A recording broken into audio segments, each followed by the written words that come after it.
Hey everybody, I think every one of my streams starts with me clicking away at the computer trying to get the stream started. Sorry.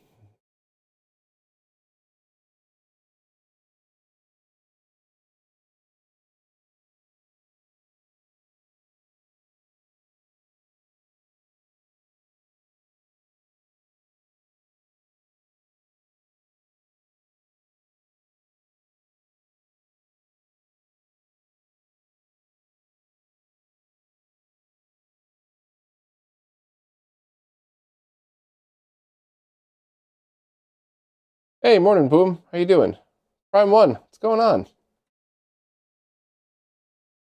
I am testing out Dreamcast stuff today. Yeah. Camera around.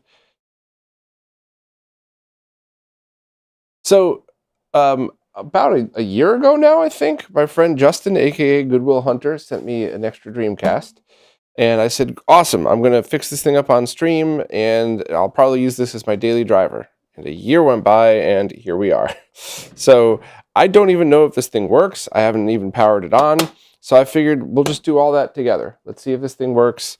Let's see if it reads discs, which I don't think it does. And then let's also try out a couple of awesome shells Yoey from RetroCool sent me to try out. So at the very least, if this is a complete and total fail, at least we're still going to see some cool shells for it. Hey Flavio, how's it going?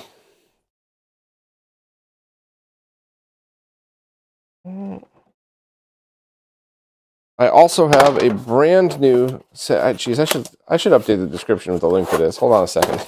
I have a brand new set of component cables for it because the original prototypes I got broke a while ago, and they're prototypes. I'm not throwing shade. I mean, when you test a prototype, it's part of just what happens. So, let me double check. They're in stock, right? That would be really annoying if they weren't. Yes, they are. Okay.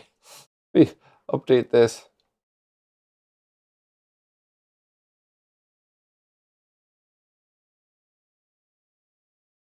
All right, I've added that to the description. Cool. Double D 2025, is there an alternative to the GDMU and mode for the Dreamcast? There are a whole bunch of alternatives. Some of them you have to make yourself, but those are really the two go-tos. There was one other announced that ended up getting put on hold indefinitely, which had the potential to be pretty awesome, but, you know, things that don't exist can't exactly be awesome. Speaking of which, here's some component video cables for the Dreamcast that actually exist. So, that was really mean. Sorry, Nick.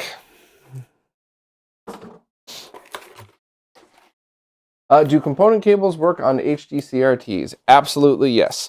And if you're talking about Dreamcast or PlayStation 2 in 480p or GameCube in 480p, or I guess even Wii in 480p, then they all look perfect. The only time they don't is if you try to send it to 40p, which in the case of the Dreamcast, there's not too many of those available.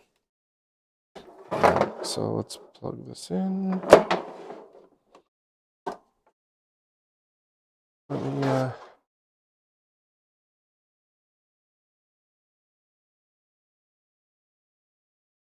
Yeah, so these component cables, if you check out the video I did, just search this channel for Dreamcast component and you'll get the video on these exact cables and it'll show you everything it could do. But very specifically, these work perfect on HD CRTs.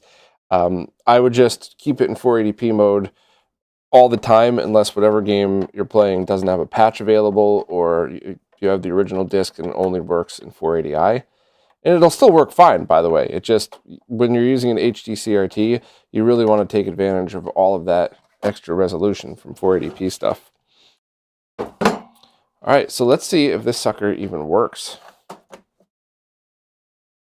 Help if I figure out. Here it is. Okay, remote right here. Hey, NDP, happy Friday to you as well. All right.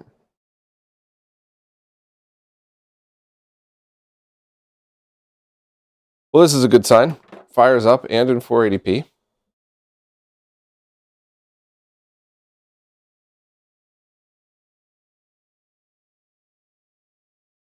Okay, I'll just Let's see if this thing plays CDs. I'm just going to grab an original music CD.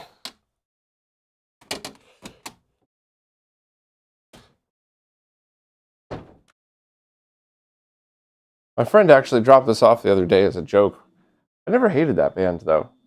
I never went out to see them on purpose or, bought any of their music, but I certainly never bothered by any of the songs on the radio.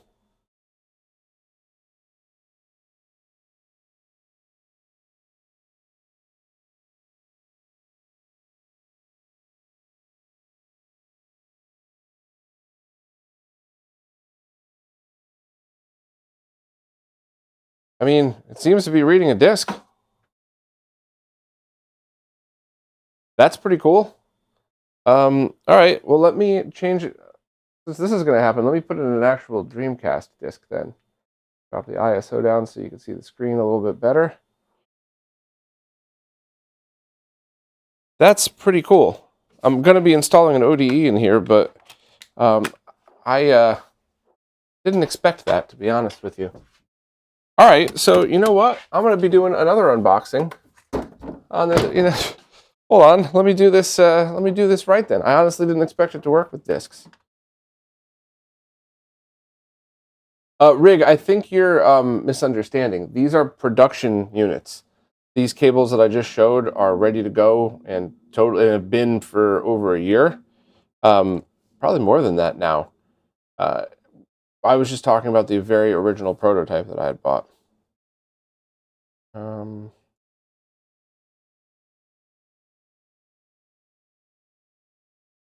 me add this too so you all could see it.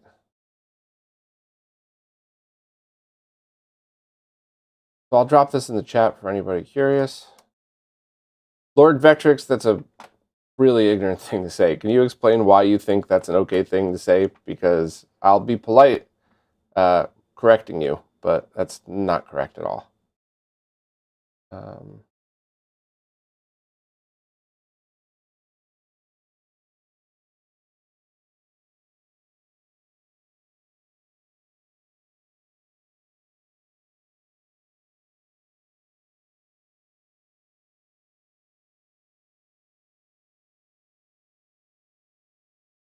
Almost done. Just adding the stuff here.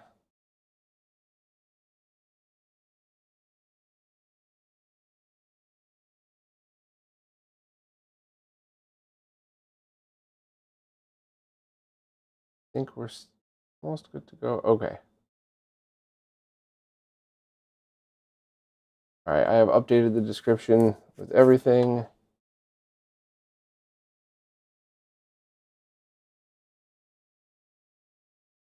I don't know if it's an official one. I'm assuming it's not. I got it from a friend and who had an extra one, and I didn't ask because that's just one of those things that's unwinnable, right? You try to get a real one and you get harassed by the creator and you can't even buy one. So you hate buying clones, but what are your choices? So yeah, I don't even want to go down that road. So here is the 240p test suite disc, and here's an unboxing of it, technically. All right. Be very careful. I don't want to scratch my disc or my case up. Okay.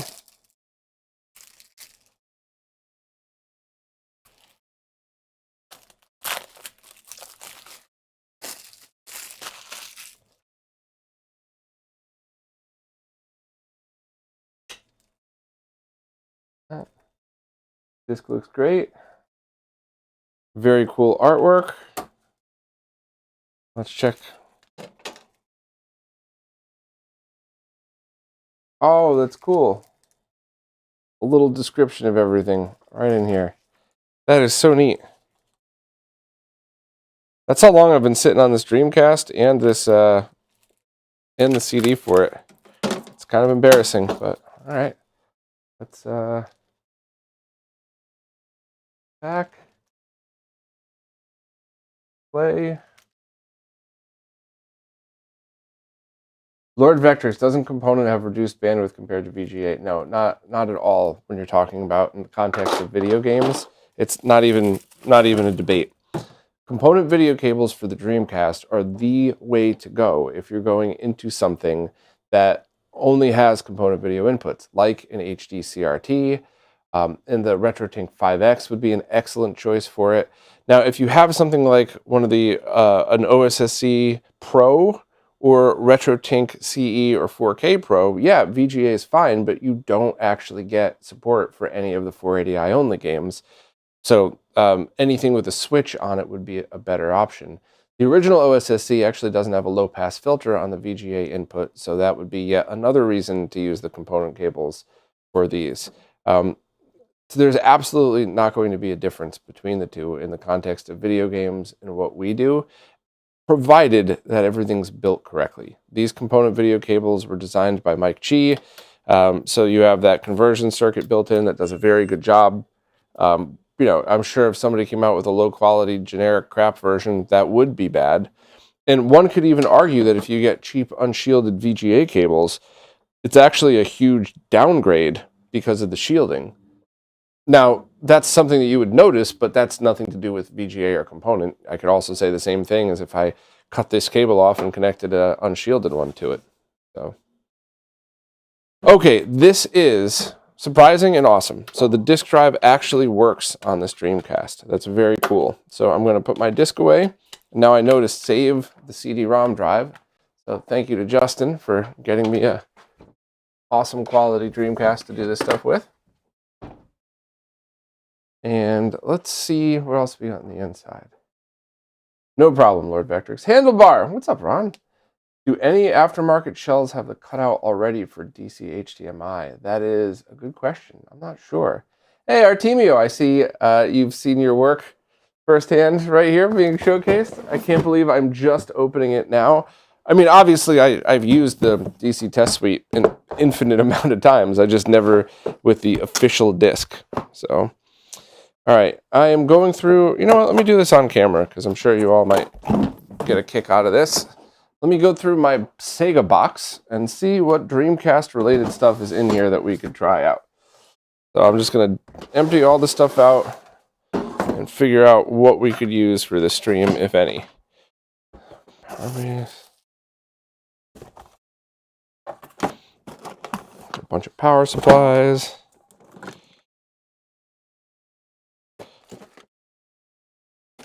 Genesis 2 cables. I know I gotta have some Dreamcast stuff in here. I think that's a fan for the Dreamcast. We'll leave that there and see if it's a new fan or an old fan. Okay, I have a power supply cap kit. We could do that today. I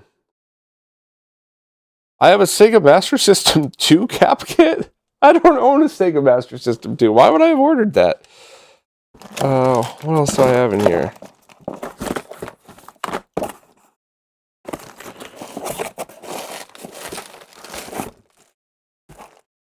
A bunch of Sega 3D glasses, always awesome.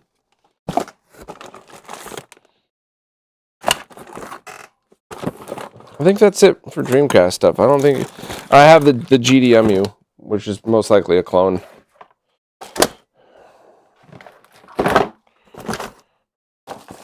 All right, so I guess let's take this sucker apart, see if I could do a quick cap replacement on the power supply.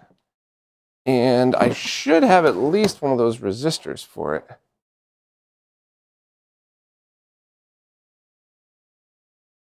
What do I think of a Dreamcast SCART cable to the RetroTink 5X? So, as long as it's one of the ones that has the switches on it, so you could switch between 480i and 480p, it's perfect. It is an excellent solution. If it doesn't have the switch, it's 480i only, and the RetroTink 5X can accept 480p, so you're losing a lot of free resolution, essentially. So as long as you have the one with the switch, it is excellent.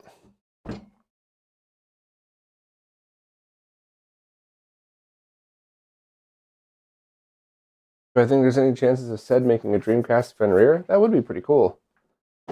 Yeah, I don't like having clones either. And I do like the mode, but it is kind of pricey. What is my opinion on PC CRTs for 6th gen gaming? Strong opinion incoming. I freaking love them. absolutely freaking love them. The look of Dreamcast on a VGA monitor is just so cool, in my opinion.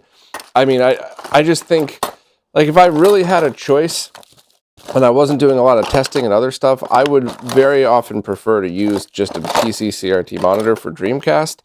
Also for other stuff too. You know, GameCube, if you use an HDMI to VGA converter, you can get a pretty easy 480p output of that, and that looks really good as well. The Wii, because so many of the games are compatible with widescreen, I actually use the Wii on HD CRTs. I think is probably the best for the Wii. But Dreamcast, GameCube, and if you have any PlayStation 2 games that are 480p, you could use a converter for that as well, but there aren't nearly as many 480p games on the PlayStation 2, so. I actually think HD CRTs are great for the PS2 as well, because they usually, not always, but usually do a great job with 480i. So you could just have the whole library accessed like that. And, you know, whenever you switch over to 480p, there you go.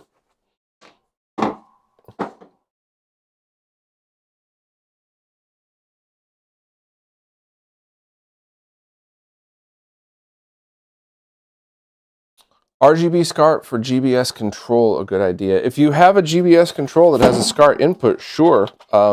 Same caveat, as long as it has the switch on it. However, the GBS control also just has VGA input, so that could also just be a good option for you if you wanted.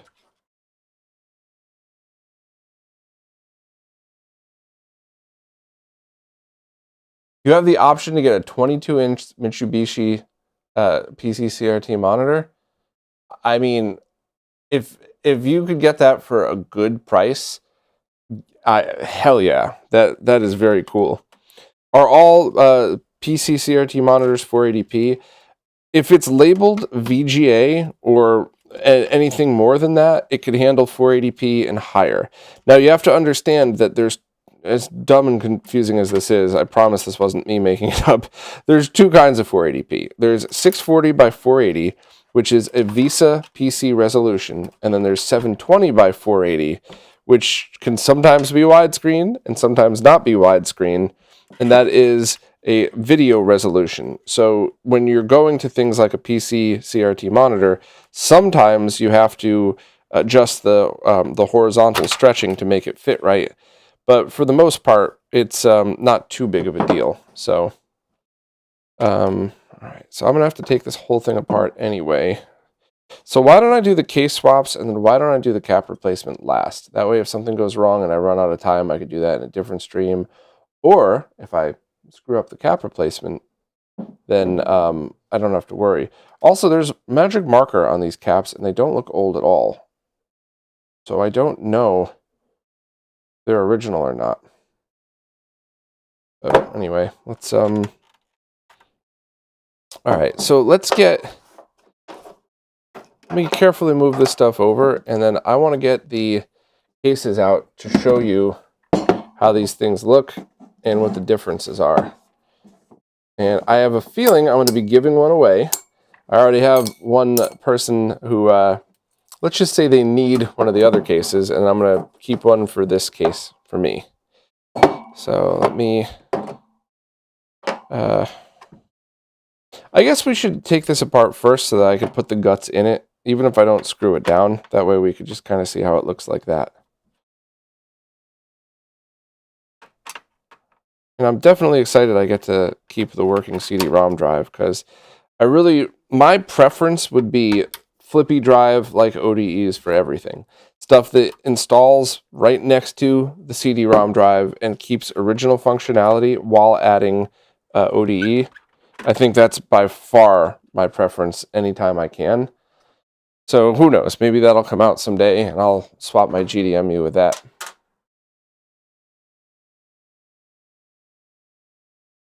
What's up, Smoke? How you doing?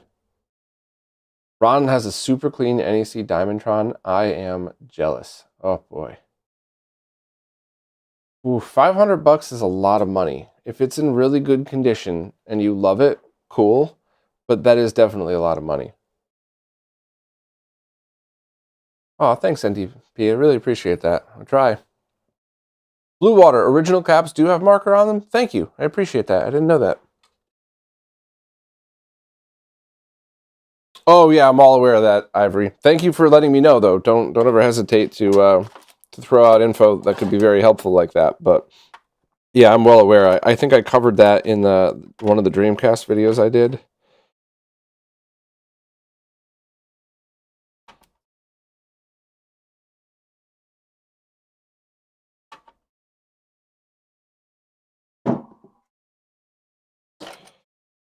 After I check out the shells, I'll go through and see what components I have laying around.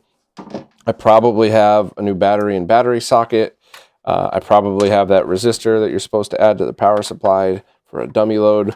Even if I don't, I could finish the stream and just add the resistor later on. That's certainly not a big deal. Oh, I should have taken the other board out first. Yeah, get that too.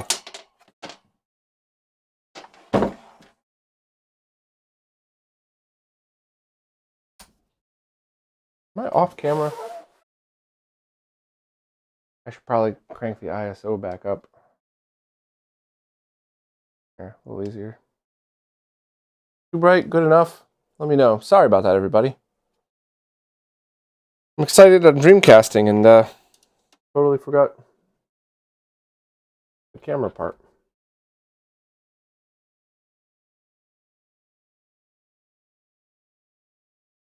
Power switch.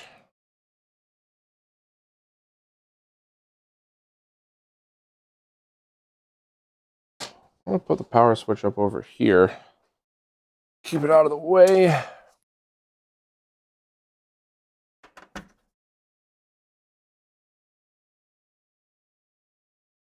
Too bright? Seems okay.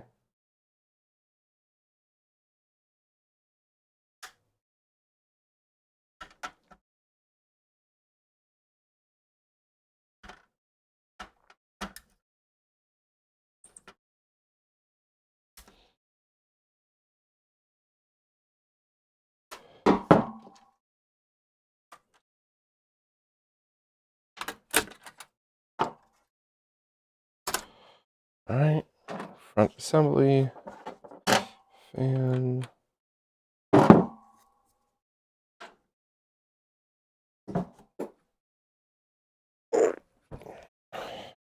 Went to the gym this morning and worked with the trainer, so every time I bend over, everything just hurts.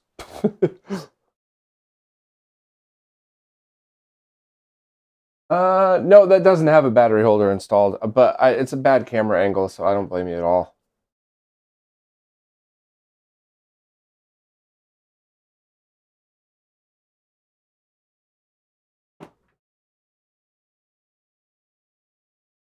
Yeah, I'd like to see Dreamcast on Shanks TV as well. I think that'd be a pretty cool one. What the heck happened to my little screwdriver?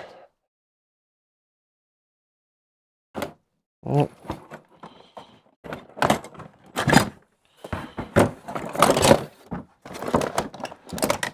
Put it in the wrong box.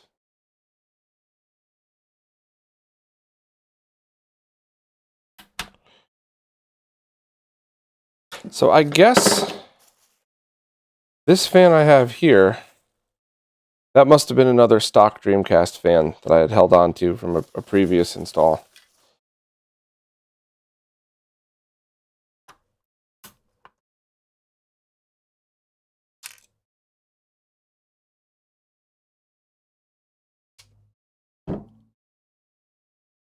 Okay.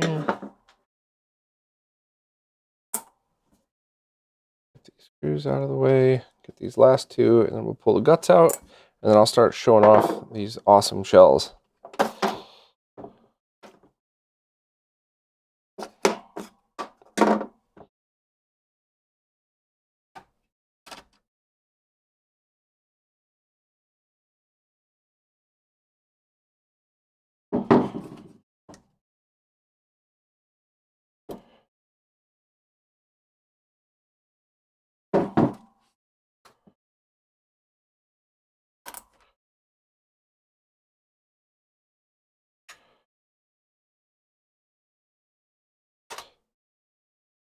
Okay.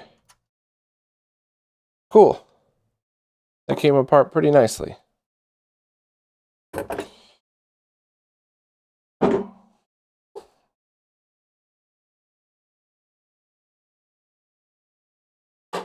What do you think? Should I whip out the white box for this? So you could kind of, yeah, I think I should do that. Hold on, let me check the chat here.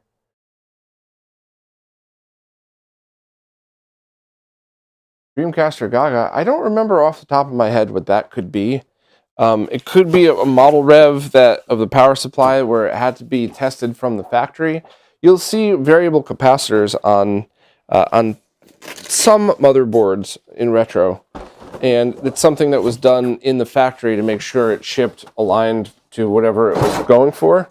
But I don't remember seeing that on a power supply. So it could be an aftermarket, or it could just be a weird Sega revision. Sega's definitely notorious for just gluing and hacking together stuff to get it out the door.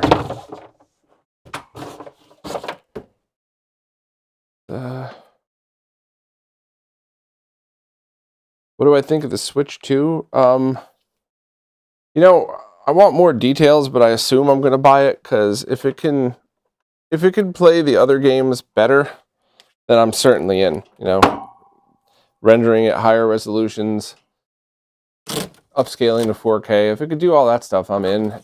If not, then eh. All right. Sorry for the terrible view, but we are about to be back. Shaky cam warning. Okay. Turn that ISO way down.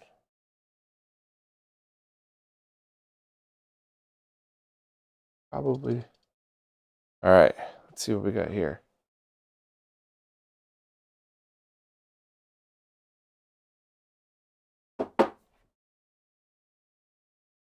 I'm just going to start with whatever one's on top. I'm not really sure which one's which, but I'm going to unbox each one kind of quickly, and we could check out how it looks and see which one we think is better. The other thing I need to do, since we're going from wood color to a white box, is white balance. Here we go. These are 100% real Yowie shells. These are official.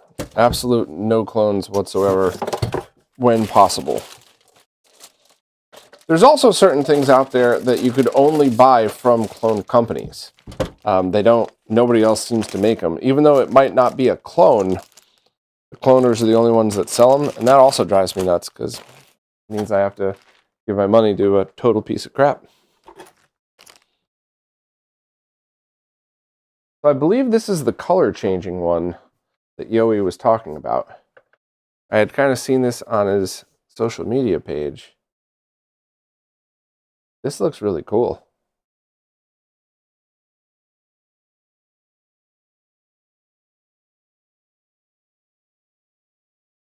I mean, this looks really cool. The color change coming out in the stream, were you able to see that? Let me refresh my page. I think I'm actually pretty far behind the stream. Yeah, all right, there we go.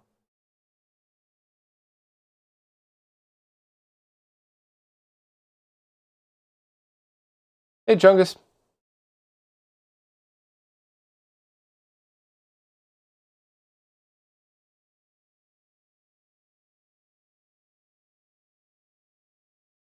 Yeah, that is pretty cool. All right, let's go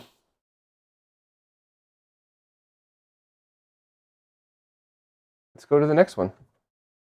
I like this a lot. That's really cool. Has an interesting look to it, that's for sure. All right, let's go for the other one.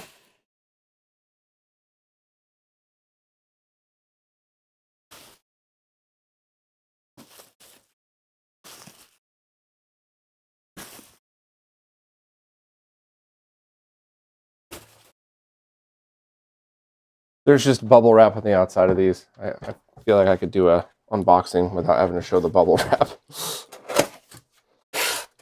Okay.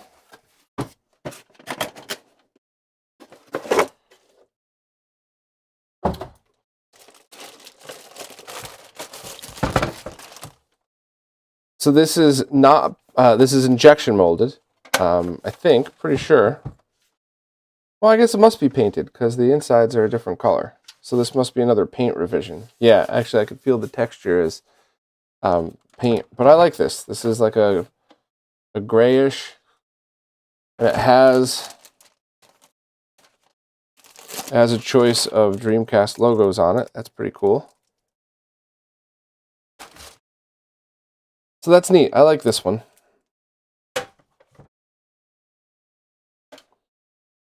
Might be doing a giveaway on this. We'll figure it out. We'll figure it out.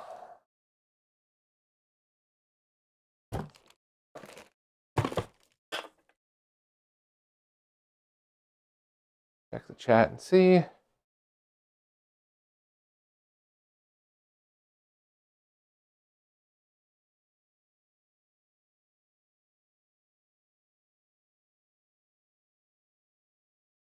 Sure, I have never had that eARC issue with my Tink. However, I've had every other eARC issue you could imagine. So that's not at all surprising to hear. I've had issues that appeared out of nowhere that companies basically told me I'm an idiot. Why am I bothering them? And then I made a big deal on social media about it because I didn't like being treated that way for a company that I've sold quite a few of their products for them. And then, lo and behold, a couple months later, they had a firmware update that fixed everything.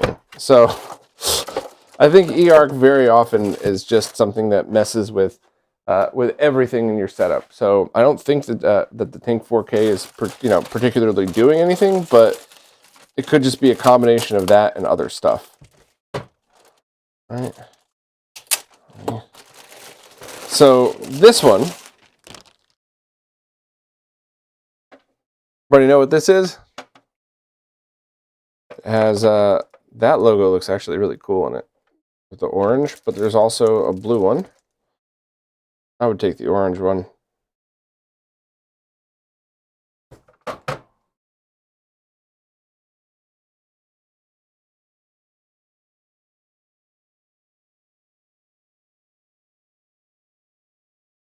Reaper PC, if you just check the description, you'll see the Dreamcast shells.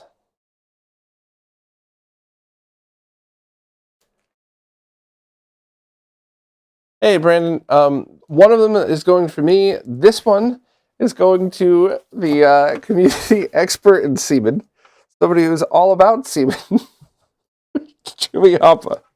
I'm sending this one to Jimmy in the mail because he said he could use a new Dreamcast shell. And when I opened this and saw that, I just thought, I know where this has to go.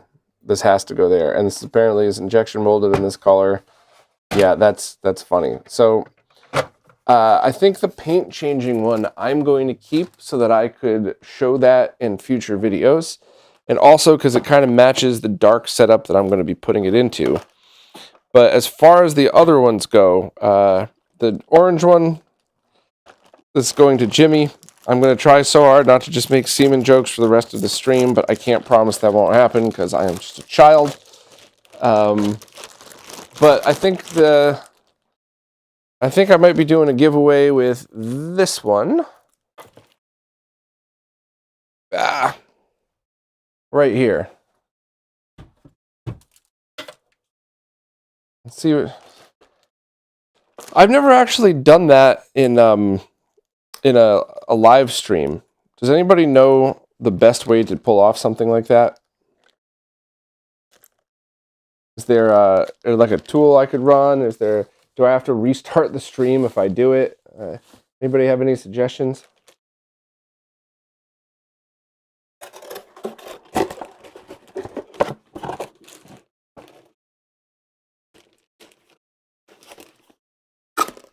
Is CRT MU driver worth the hassle? Trying to help a friend design a setup to run Fightcade on an Astro City in 240p.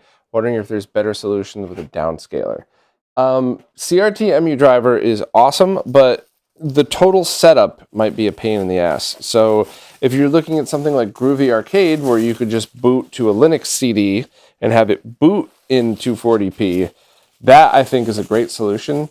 But if not, what tools do you have available? Do you have a spare GBS control laying around? if so, that might actually be a great way to downscale to have that happen. But I think total solution is is what you have to ask at the moment, because there's a bunch of different ways to go about doing what you're trying to do, and they all have their quirks. So money is always where I start with on this. If you already have some equipment, then it seems like a pretty good way to just start there.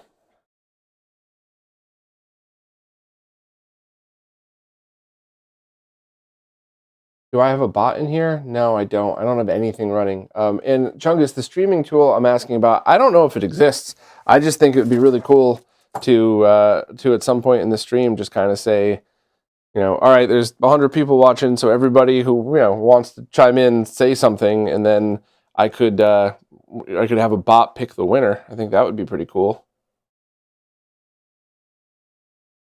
I am gonna snap a picture of that just for the heck of it.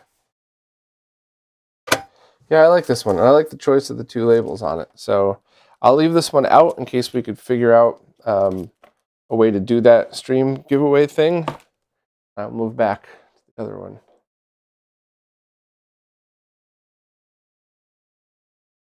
Alexander, that's actually not that's not an HDMI mod issue.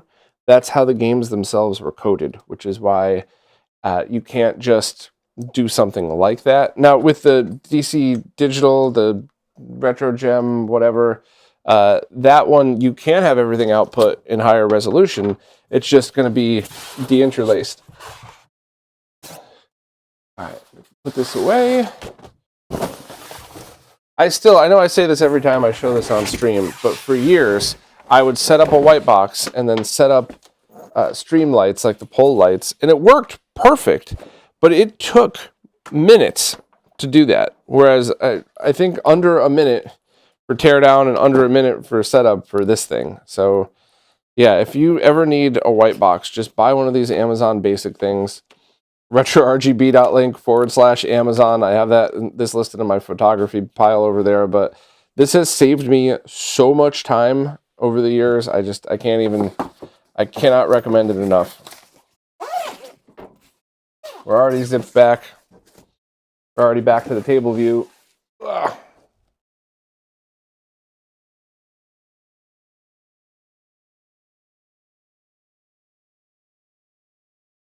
All right. It's going to probably blink out real quick for a second just while I reset the ISO and settings. I'll make it brighter.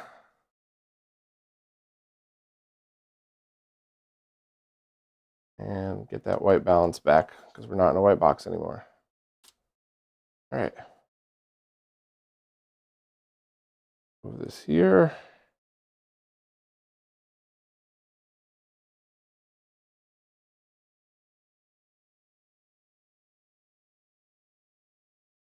Hopefully this is a decent angle. I could check as we go.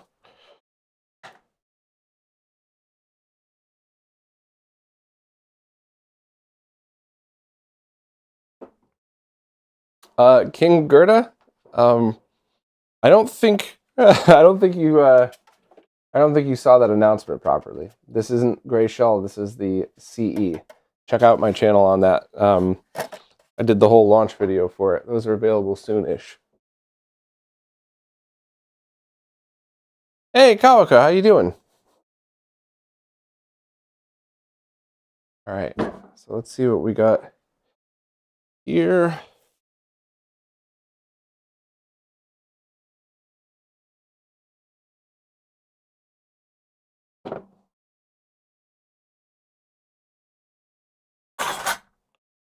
That drops right in. I slide this piece out.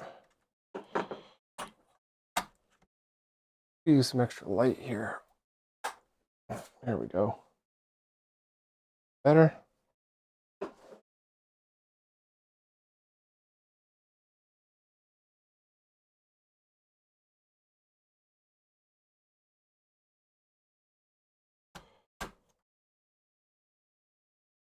Okay, that goes in nice and neat. Is it just me or is the color still off on this? Let me set my white balance again. It's a little weird here.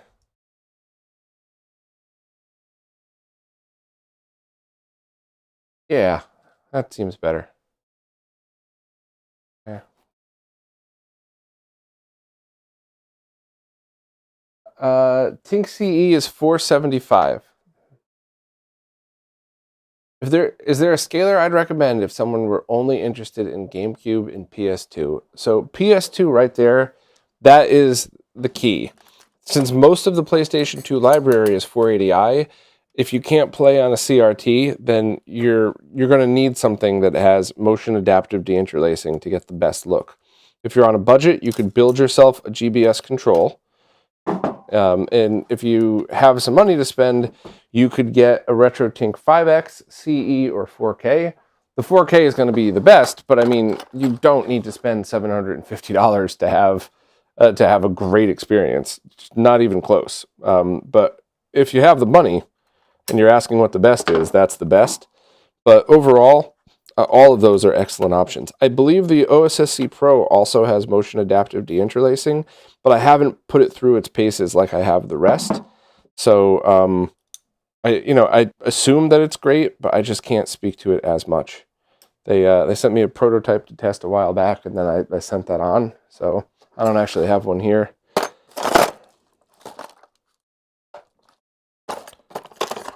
How am I don't know where my tweezers went. Oh.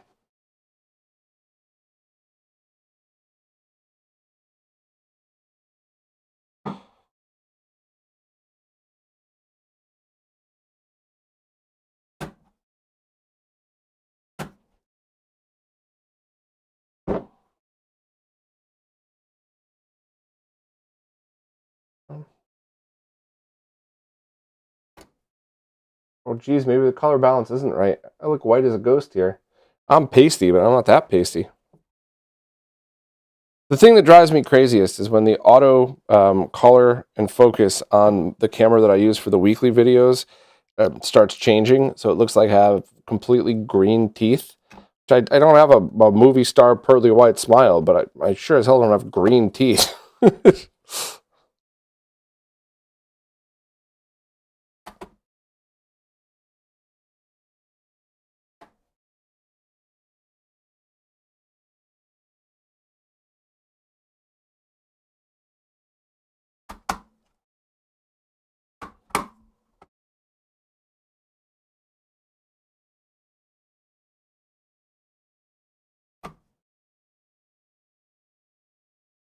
All right, Dreamcast is into the shell.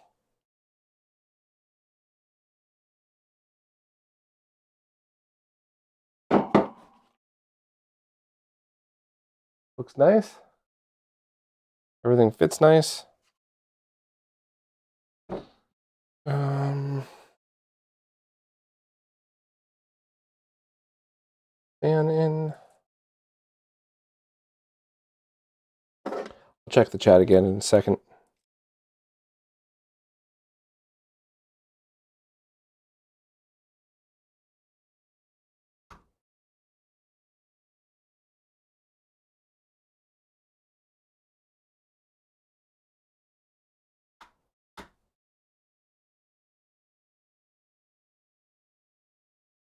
All right, so I think now it's time for me to pause for a moment and see if I could find any of the electrical components that would help with this.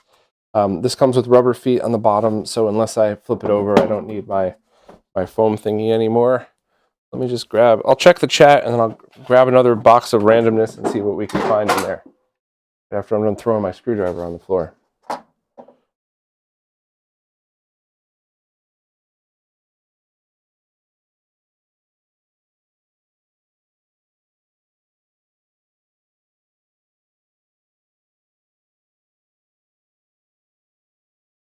Controller port cover first.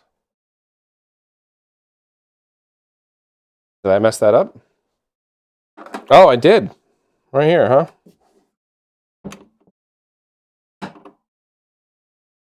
Yes, you are correct.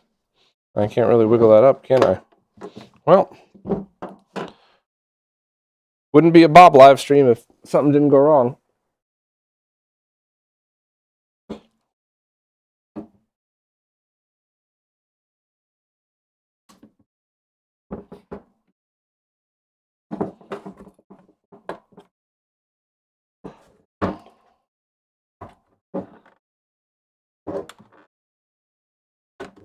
Not getting as much leverage as I thought. Let me unscrew a couple more.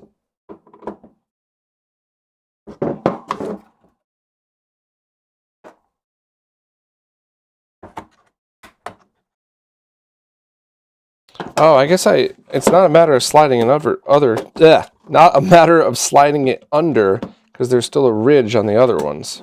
Yeah, so I have to get it not just high enough to slide under that, but under the full metal piece. Gotcha. All right.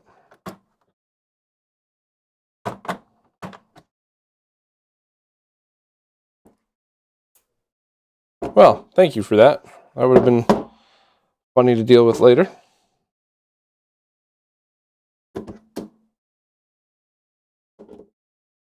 When I made that Dreamcast tips and tricks video, I had been opening Dreamcasts like daily for a while for different testing and research and stuff, and I can't remember the last time I took apart a Dreamcast. I don't think I was in... I think I might have still been in the city. I don't think it was before I moved. Oh, and we can... There's this thing. We can swap this over. Hopefully I don't need the little screwdriver. All right. Anybody make any progress on whatever bot I need? Is this something I could do without restarting the stream? Would be fun to do a giveaway.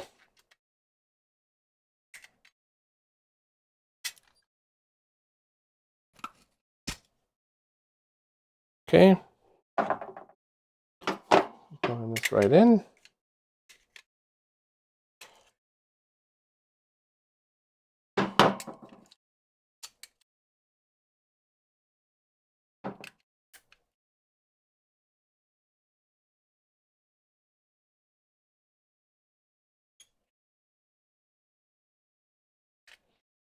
Let me check the chat. Thanks again, Blue. Kyle, this case is the one that's linked to in the description. It's the original Yowie ones, not a clone.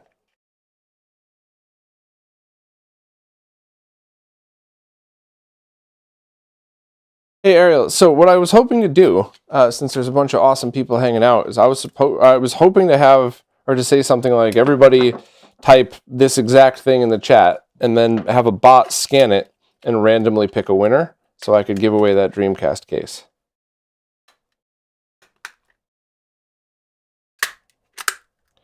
And I've absolutely done that before on social media, and I've absolutely done that before on in videos after they were done, but I've never done that in this live stream before, and I have a strong suspicion that I would have needed to have installed like Streamlabs or something in there. Which that stuff mostly just drives me crazy anyway.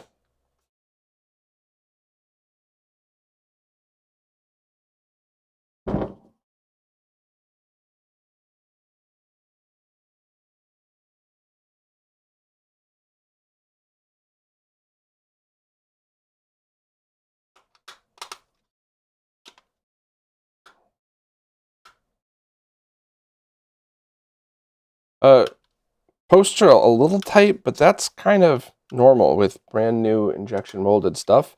You almost have to like re-strip it, or re-tap it, I mean. Yeah, that fits now. That looks good.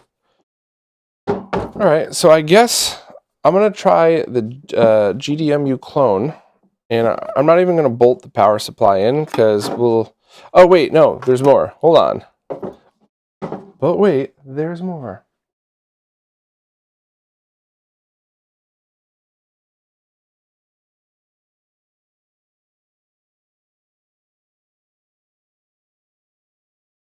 Ivory, that's a really good question. And the one thing I could say for sure is when it comes to the OSSC Pro and the Tink CE, there's not a bad option.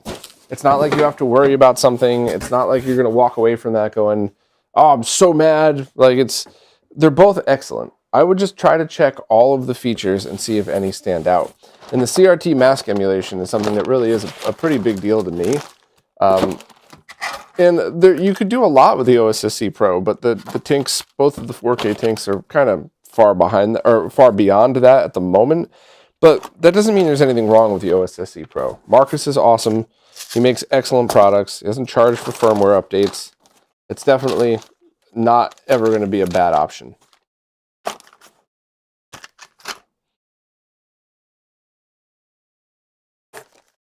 Here's my box of complete random stuff. Genesis 1 subcarrier bypass board. That's handy. Let's see what else. Sockets. What you all are looking at is basically, oh yeah, these are the pins for the sockets. You're looking into a window of every project I either started and didn't finish or started and needed extra parts for over the years. That's what this is. Oh geez. A SCART cleaner prototype board. I'm going to throw this out because I have no idea what revision that is. It's just a board. So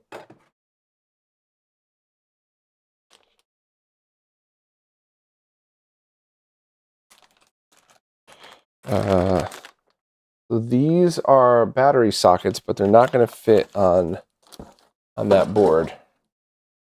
In order to fit on this one, yeah, let me get. Yeah, I need the standard receptacle, which I might actually have one. Genesis 2 mini DINs. Oh yeah, these are boards for the SCART to BNCs. Wow, what a trip down memory lane. And these are screws I found that actually worked perfect. Even though they're like sheet metal screws, if you screw them through the vent holes of a PVM, they fit perfectly and don't damage the metal. So that was a good one to have. Random push buttons.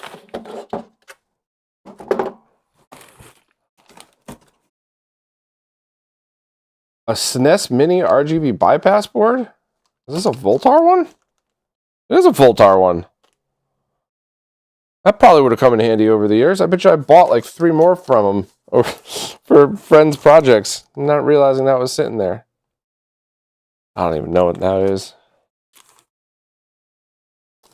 Butt connectors. Great name.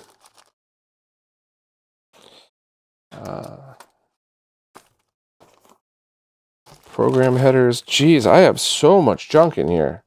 Optical audio connectors. Random potentiometers. I don't even know what that was from. Giant rosin core solder. Probably from the 90s.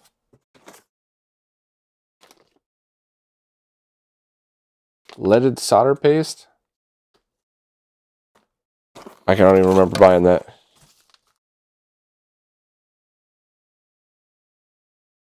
Cartridge fuses. Well, I guess that's SNES Mini Toastlink adapters. Sorry if this is boring everybody to death, but I'm trying to find Dreamcast stuff, and I have to go through this old box of whatever to get it. So those are just fuses.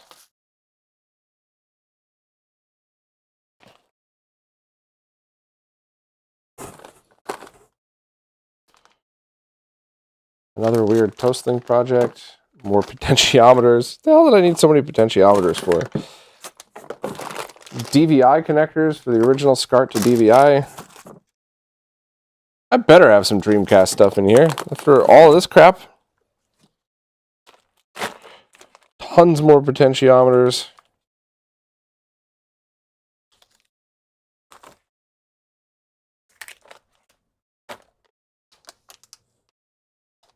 A triple bypass with the audio level control on it. Holy crap. Something called a sync blaster.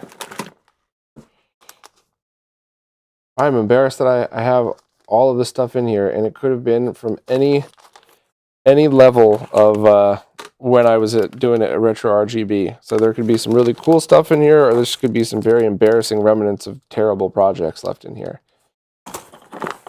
Tons of SCART sockets. I didn't even know I had these.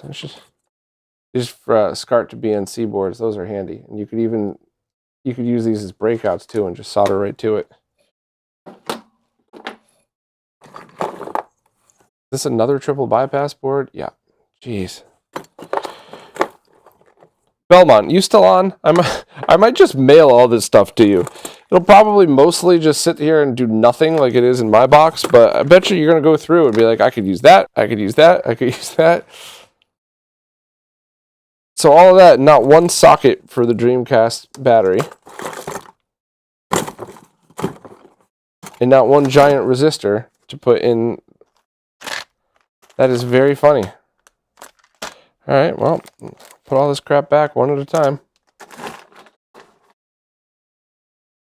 Check the chat for a minute.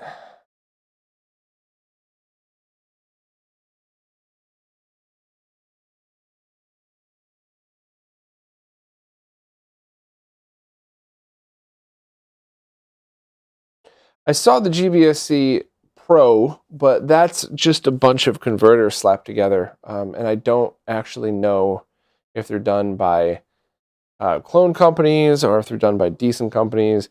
I emailed one of them once, and I was just like, hey, you sell a lot of stuff that Bitfunks sells. Are you affiliated with them at all? And they said, we don't know what Bitfunks is. And I was like, so the answer is yes.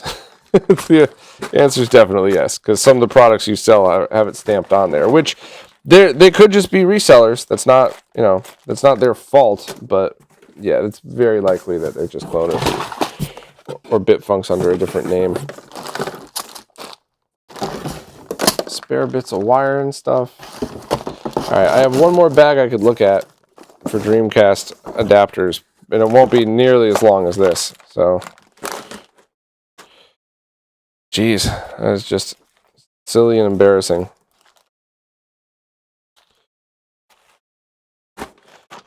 You all know what's going to happen, too. Like a month from now, I'm going to be doing a stream where I need to suddenly go through this all over again and find something for that stream, and all the Dreamcast stuff I was looking for is just going to pop out of nowhere.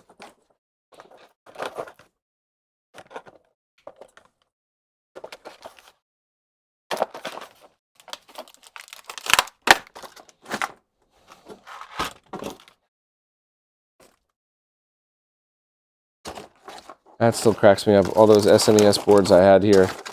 And I guarantee you I've bought more from Voltar since then. There's not a doubt in my mind that these have been sitting there that long.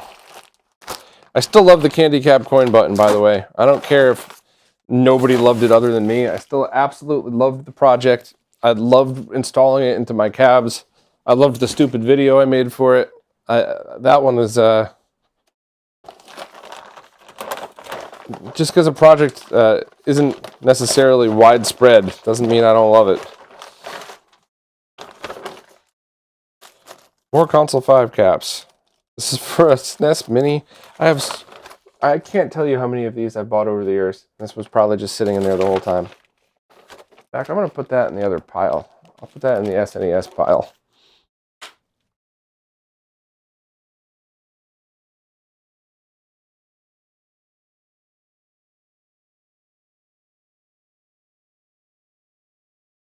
Master System 32X and Saturn can't have HDMI output yet. It's stuff that you could do with a whole bunch of mods, but it's not really worth it altogether. Using a scaler is definitely the best. You can HDMI mod a Genesis. However, it's hybrid emulation, which I don't have a problem with that, but that just means that your 32X is still going to have to be analog. So... the short answer to your question is no. There are some ways around it. Wait. Dreamcast PSU. Okay. So at least one of the things I wanted is here today. I could have sworn I had a bunch of those socket receptacles for the batteries, though. Or at least more batteries. Like, I was sure I had those. But nope.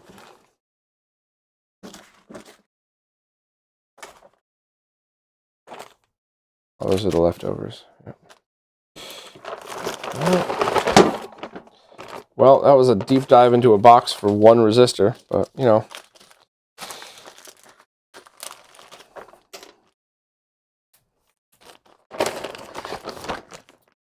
I'll do that last, though. I'll do the resistor and the cap replacement last if there's time. I want to make sure that the GDMU is running and everything else is working, and then I'll just kind of do that.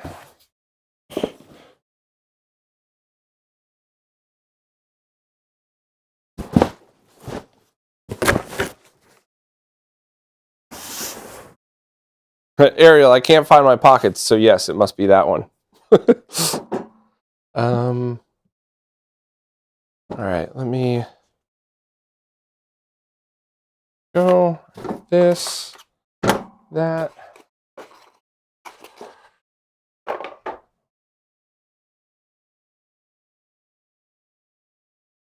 Yeah, I never tossed the extra caps either. But that does bring up a question of, at what point are we going to open up a box exactly like you just saw, grab a capacitor, and the cap's actually dead because it's been in your box for 10 years, next to a heater somewhere.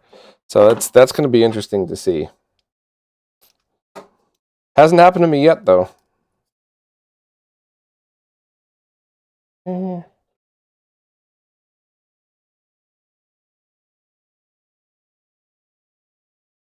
Just didn't have any of the standoffs either.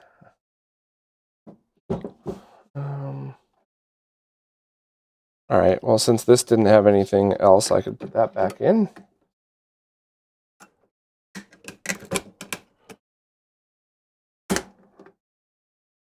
Nice.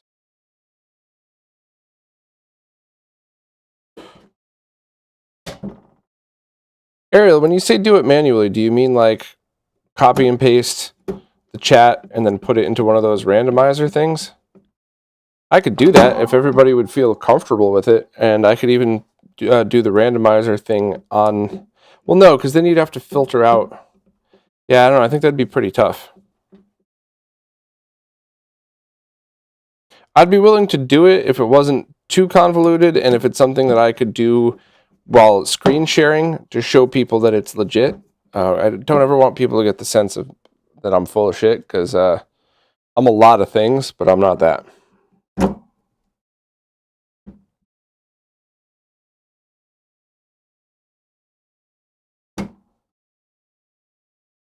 Okay.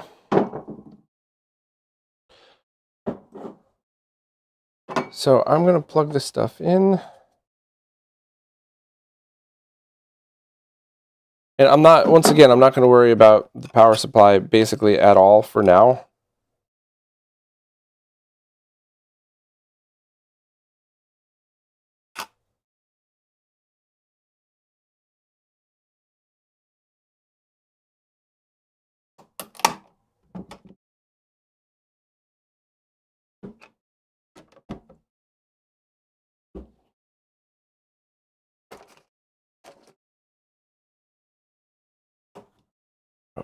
Okay.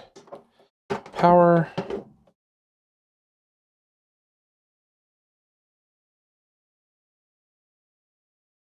And let me grab the power switch, and that should be it.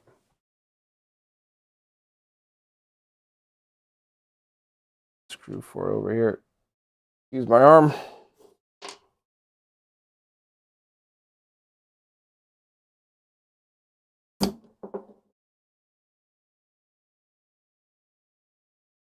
Oh yeah, it would help if I plugged the fan in too.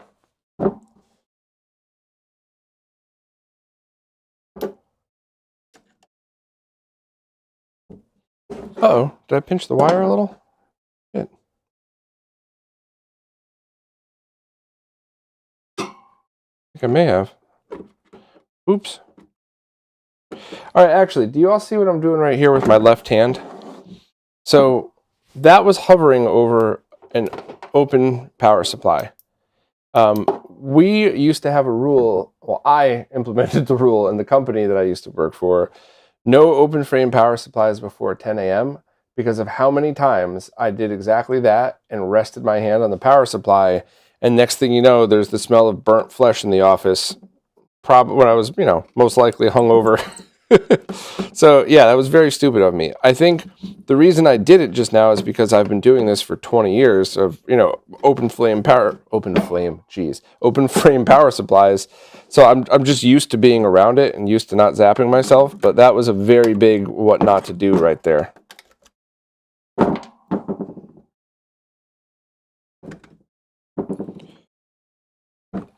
Oh, how did I get the fan cable stuck so far underneath there? Jeez.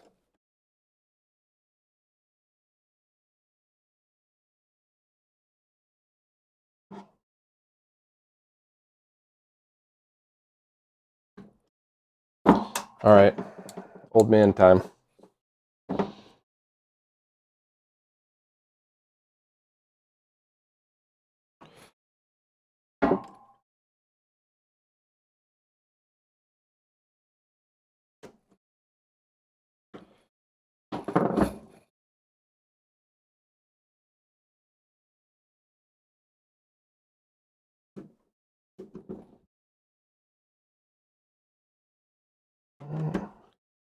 I'll check the chat in a minute.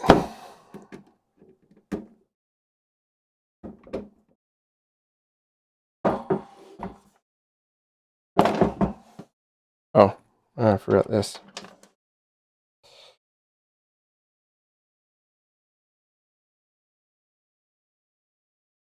That in. That in. All right.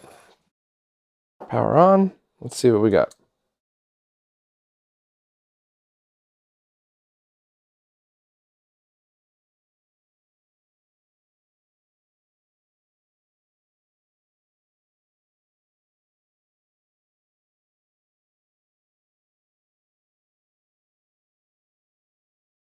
Little Zump. So the resistor is to put a dummy load on the power supply in order to prevent it from overheating, because the power supply was designed thinking that there was always going to be a CD-ROM drive plugged in. So that's one of the things to do. And then what was the other one? I'm sorry. And the capacitor is just a capacitor swap out, because these are what most likely is going to go wrong on these power supplies. So just replacing them with these, there's only 1, 2, 3, 4, 5, 6, 8 capacitors. So that's, even going slow and steady like I like to do with these things, it's still not that much work, all things considered. And it's what is going to most likely go wrong with this. Now, there's obviously other components. You can't fix every Dreamcast power supply just by changing the capacitors. But it's like changing the oil and spark plugs in your car. You know, you should do it, and if it's done right, there's certainly nothing wrong with that.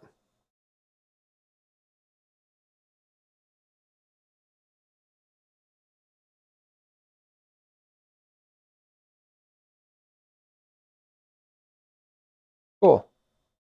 Everything seems to be working just fine.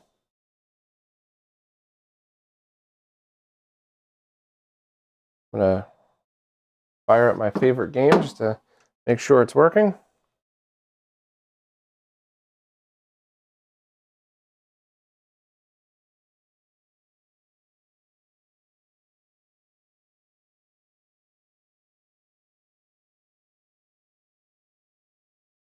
Perfect. Okay.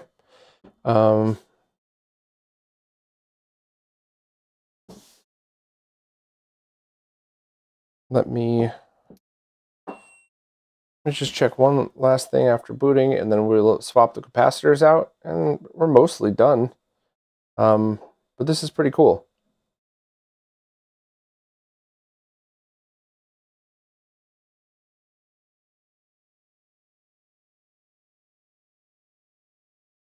How do you change the view? Okay.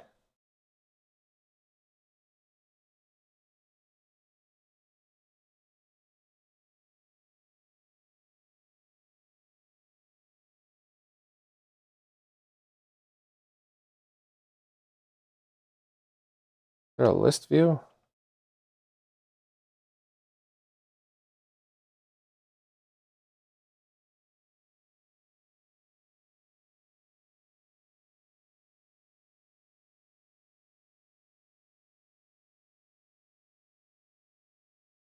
Okay, that's definitely not the view I was looking for.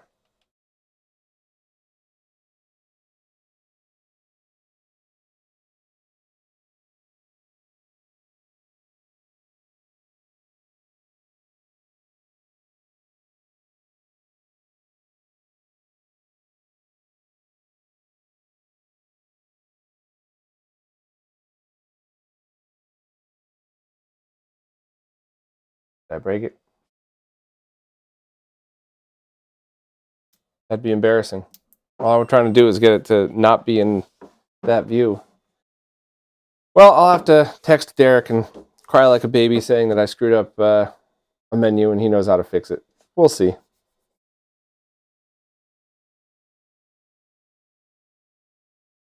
All right, so at least it's back to this view, but I was kind of hoping to have more of a faster way to scroll through these. But you know what? We'll do that afterwards. Power supply time.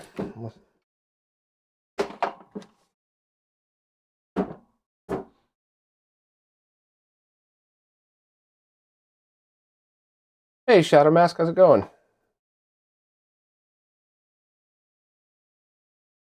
Is the resettable fuse mod worth it? I think that all those mods that I showed in my Dreamcast video are absolutely worth it under two scenarios. You want to preserve your Dreamcast to make sure that it lasts as long as possible, and you don't want to have to worry about plugging in your controller and destroying it that way. Or if you're somebody who wants to just refurbish your console and never touch it again. Do all that stuff and you're fine, and the only thing you'll have to worry about is the slotted battery every couple of years. But I am in a different category because as much as I like the Dreamcast, I don't play it. I work on it. I use this, technically, I use this for my job, right? So for me to sit here right now and obsess over this stuff, I could, but I'm just going to have to open this thing up again. It's the next time I work on it. So I'll order that stuff and I will do it, but I'll do it when I have time to. I guess a different way of saying that is if you like tinkering, do one mod at a time. Do the power supply first, do the rest of that stuff afterwards. But yeah, I definitely think it's worth doing. I'm just not, because I think the focus of the stream was really the cases and just kind of messing with other stuff. All right, let's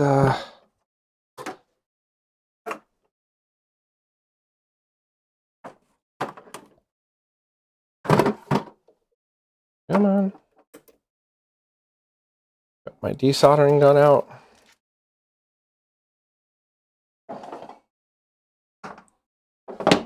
Okay.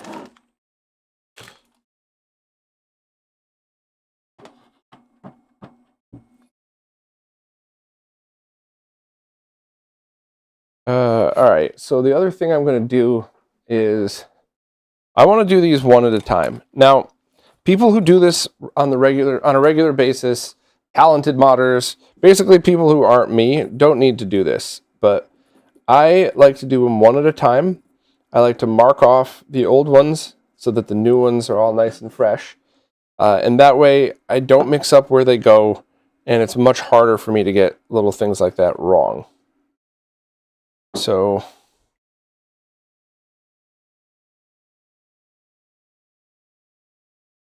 try honeycomb for style. Blue water, I will do that when I reboot it. Thank you. NDP, I could not agree more. I just, if Cousin Scott and I had access to this stuff when we were kids, well, first, if we had the money for any of this stuff when we were kids, that alone would have been mind-blowing. But then to have full access to tools to work on it, and heck, even just FPGA gaming alone, that was crazy, because we grew up in the era of Nesticle. So it was an amazing piece of software, but that wasn't exactly a cycle-accurate NES emulator,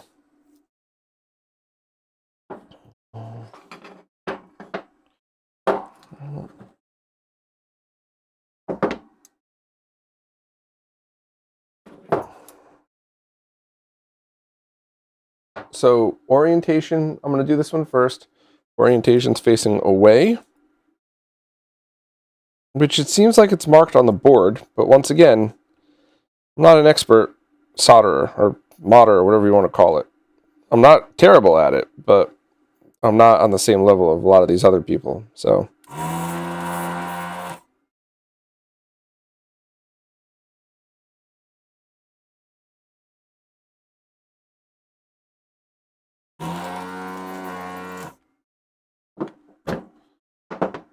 And then popped right out. So this one is 10 volt, 1000 UF, 1000 microfarad. There's always some EE in the chat that just loves, like, actually, it's not UF. It's, yeah, I know. But I'm reading it off the side of the damn cap. So why don't you just go listen to the sound of your own voice correcting people and whack one off. All right, 10 volt, 1000 microfarad.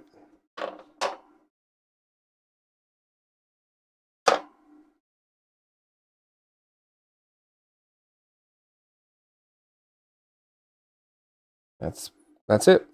It's smaller, but it's the same. It's the same ratings.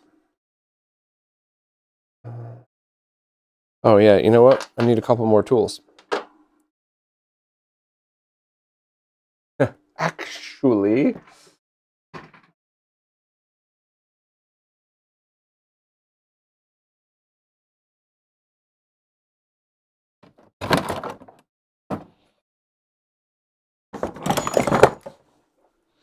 I'd love to have the space one day to have like a tool rack.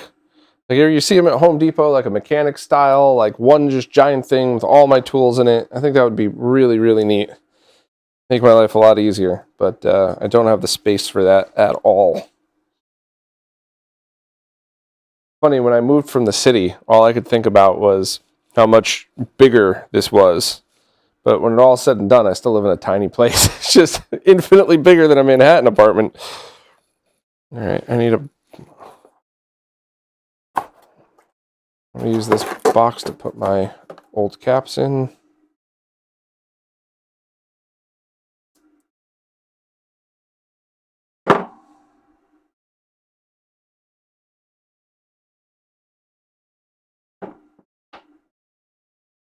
And I'm sure experts have better tips than this, but I usually just align the capacitor and then I flip it over.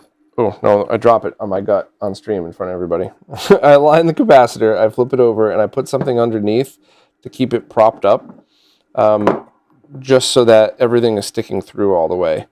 There's probably a better way to do this, but it doesn't hurt anything, so I don't mind giving that beginner tip out. Because once it's tacked in, you could always just adjust it afterwards. But anything I could do to just make any step a little bit easier, I always like to take my time and do it, because I've ruined so many boards over the years. All right, so perfect example. It's in.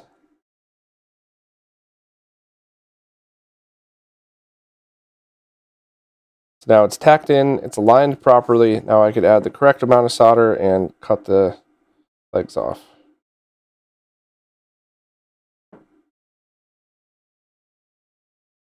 And I want to stop for 1 second here.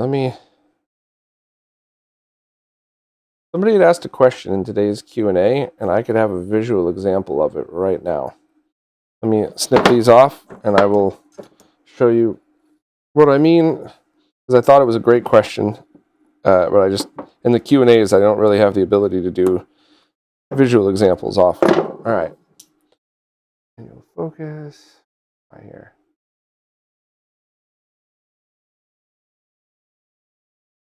I basically set it here. All right, so do you see those fresh joints right there?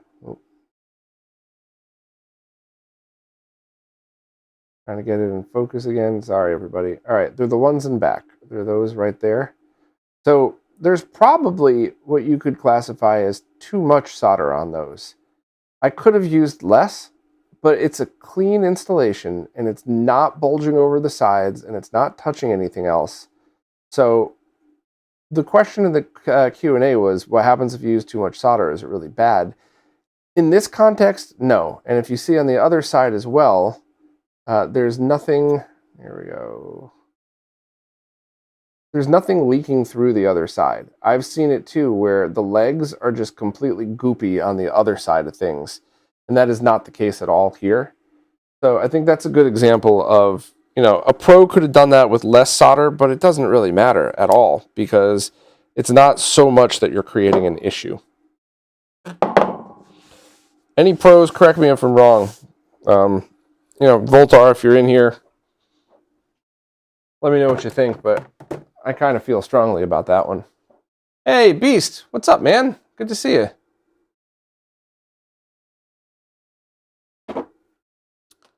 Bending the legs slightly absolutely works, but sometimes when you do that, it could touch the stuff next to it, and then I end up, I mean, maybe now that I'm finally just, oh, I don't know why it's not focusing. Come on, here we go.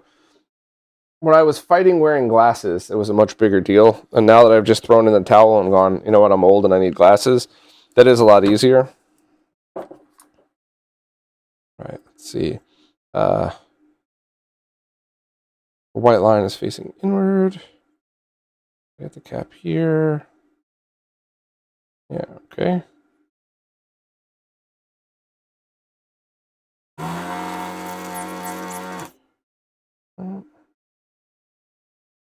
Oh, did you see where it just slid a little bit? If that were a Sega CD2, I might have just ruined a trace on the motherboard. That's something that I don't ever do on more sensitive equipment, where I kind of use the desoldering iron to bend the tip a little bit. I don't ever do that on stuff like stuff with a thin covering on the motherboard. And it was kind of funny because, well, not really funny, but hopefully you know what I mean by, like, ironic funny, that I did that on a Sega CD2 once. That's it. And it barely scraped the surface. And I did the full rest of the cap replacement, and everything was perfect. And nothing, and it was getting errors, and it wasn't booting. And I messaged Cruz, and he's like, "Let me guess, you slipped with the desoldering iron." I'm like, yeah, but not like that. I didn't take a chunk out. And he goes, "Uh-huh." And sure enough, I gave it to him, and he found the broken trace and fixed it. So it was, that's how sensitive it was. Any reason I leave such a large gap on the cap side? Do you mean on the motherboard side where the cap sticks above it? If that's the case, that is just the pre-bent legs. And having it raise above the motherboard like that does help for heat transfer, but that's just, if that's what you're talking about, that's just the way the legs were pre-bent. And, if I'm doing that wrong, let me know, though. I would recommend watching a couple of Voltar videos, watching a couple of Tito's videos, and then grabbing an old junk piece of electronics and a decent soldering iron. You don't need to spend a ton of money, but that Kesker iron that's back there, probably, let me see if I could zoom in for you. That little Kesker iron back there was cheaper than the one that I used for years, and it was so much better. It wasn't even, it was kind of a joke, like how much my work improved when I switched to these two from the ones that I was previously using. It's ridiculous how much of a difference that made, just getting the correct tools. Hey Arthremis, just Dreamcast stuff, nothing crazy. Some new cases, which were pretty neat, which I could show it again, and me doing basic modding and also trying to figure out how to do a giveaway on a stream that I didn't install any giveaway software before the stream. It'd be nice if we could still figure that out, by the way. So this is a different voltage rating. 470 microfarad, 16 volt. Okay. We'll go here. I'll do the leg bend method because this is all the way on the end. So you are totally correct on that one. But I'm also just going to be very careful. That actually worked flawlessly for this one.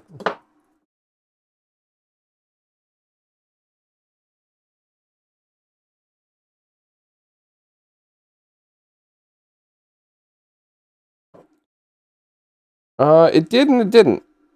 No, it did. Never mind. That was my twitchy hand. All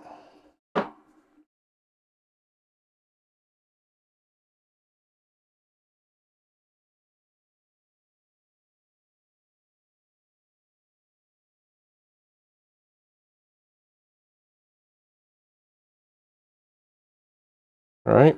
I'm gonna go through these, stopping to check the chat every once in a while, but in the interest of everybody's time, I'm not gonna stop and show everybody each each solder joint. You could go watch a Tito video if you want to see great examples of that kind of work.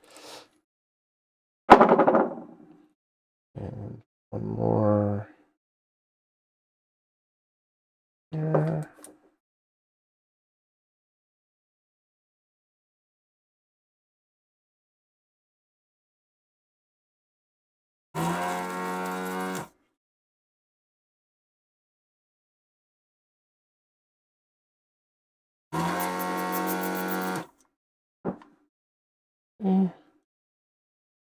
And this one, ground is facing inward, and this is 470 microfarad 10 volt. That was the other one that I found. Yeah, that's this one. Okay.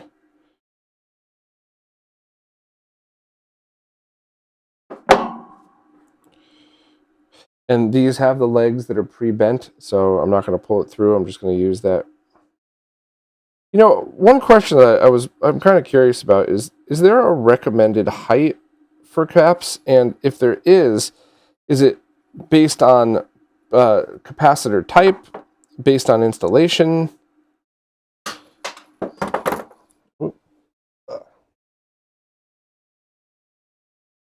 There's got to be a real answer to that.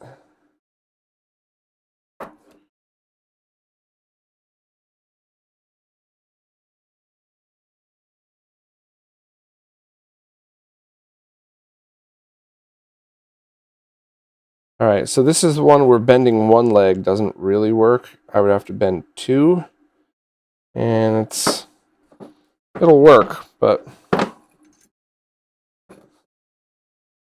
let's see if I could do this without bridging anything.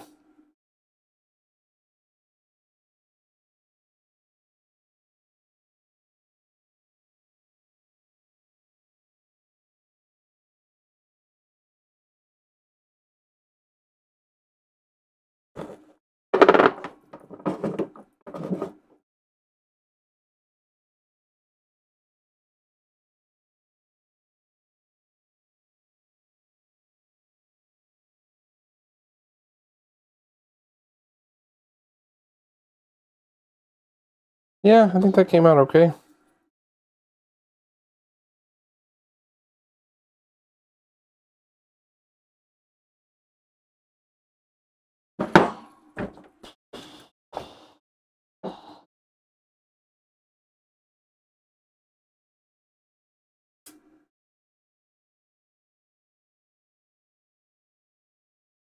Yeah, but now they're bent at an angle.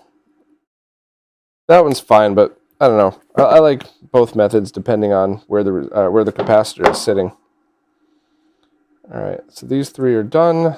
They're all aligned properly. And I just have 4 more to go. I'll save the big easy one for last because that'll be super quick. Check the chat real quick.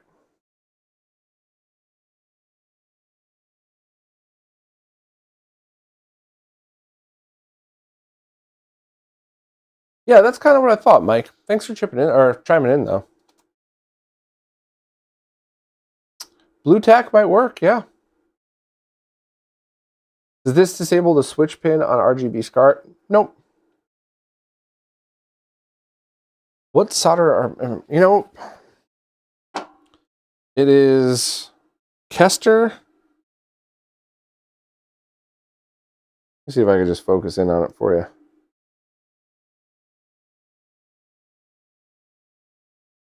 Yeah, that's the one I'm using.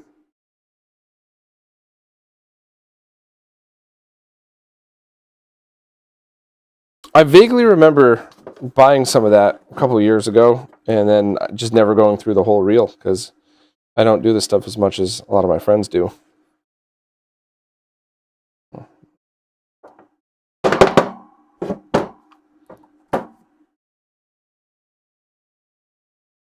Some of the solder braid thing gets stuck to the desoldering iron. All right.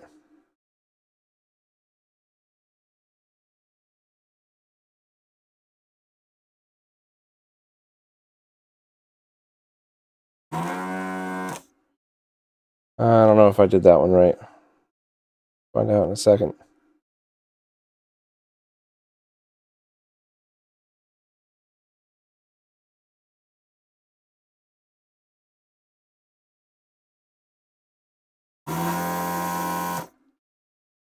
Yeah, I have a feeling I'm gonna need to mess with this one a bit. Maybe. All right, so side came out just fine.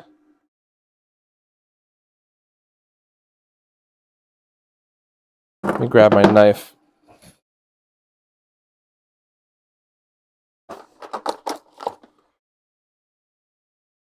Hey, Shrim. Good. How about you? Yeah, Mike, I definitely agree with that. As long as it's stable and connected properly, and as long as you're not shorting anything out on the top side of things, having a good air gap is never a bad thing.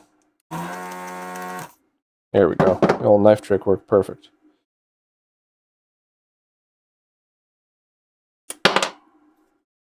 And this one is 470, 35 volts. So that should be, I'm going to guess and say, yep, 470, 35 volts. Perfect.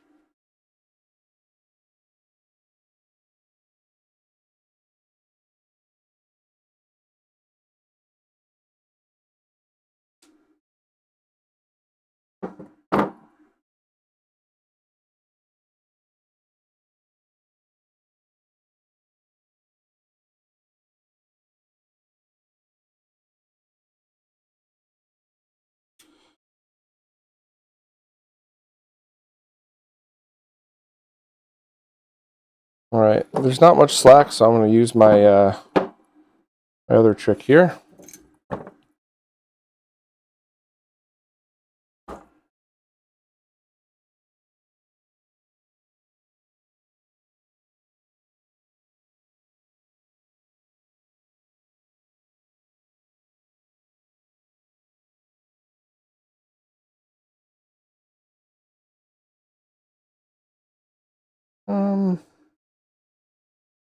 There could be a little bit more of a gap here.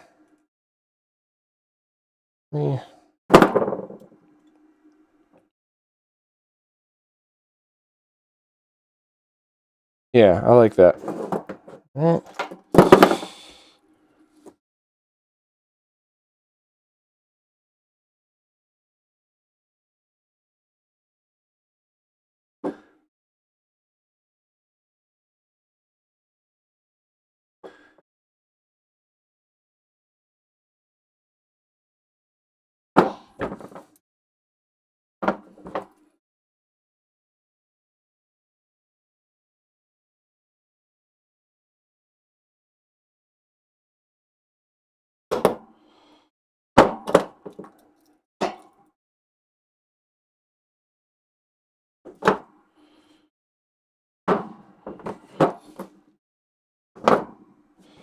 All right, 3 more to go.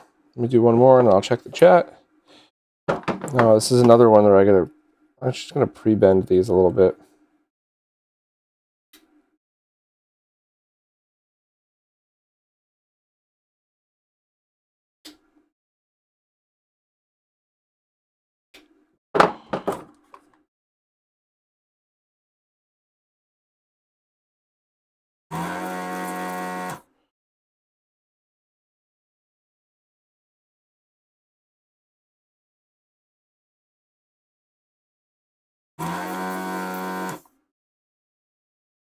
All right, let's see how I did.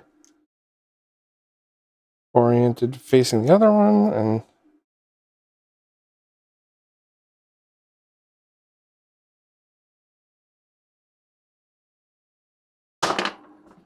okay. 2200 microfarad, 10 volt. 2200, 10, perfect.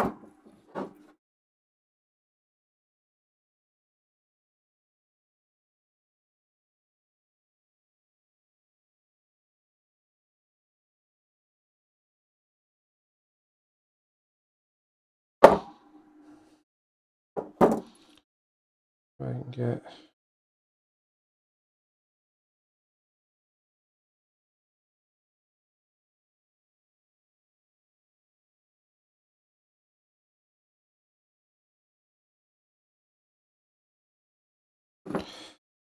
do this one really quick, and then I'll check the chat again.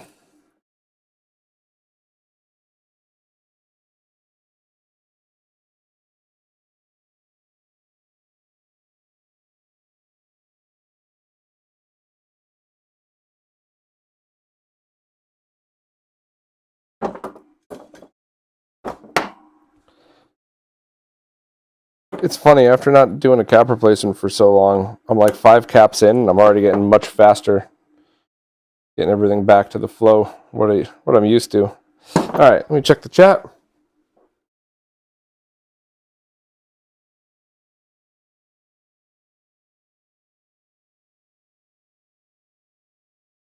Redley, that's totally correct. That's why we're going to be adding a resistor to put some to put a load on that. We'll do that in a couple of minutes. We just grab these last two capacitors, and I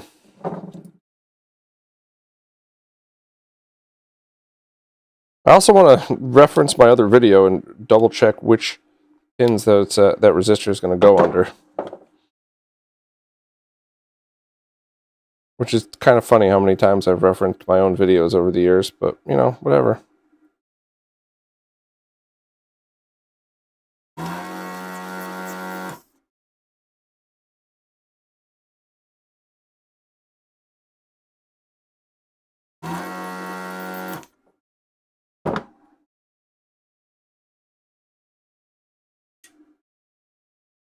$3,300 microfarad, 10 volt, 3,300 volt, okay.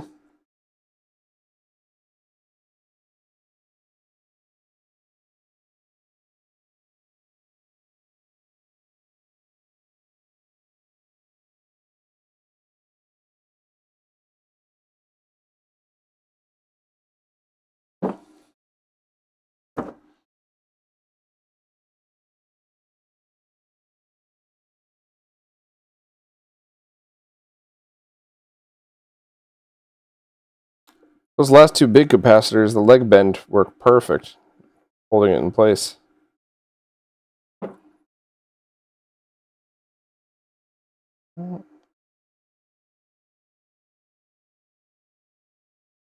So if you notice, I always solder everything a second time, and maybe that's OCD, maybe that's lack of confidence in my own skills. But what I think I'm actually doing is the first time I'm soldering it, I'm making sure everything's sticking together, and then the second time, after it's cooled enough so it's not wiggling around, each time I press the iron up against it, what I'm actually doing is trying to make sure there's no cold solder joints, and that the metal on the component as well as the pad is fully heated so that the solder could completely transfer to both.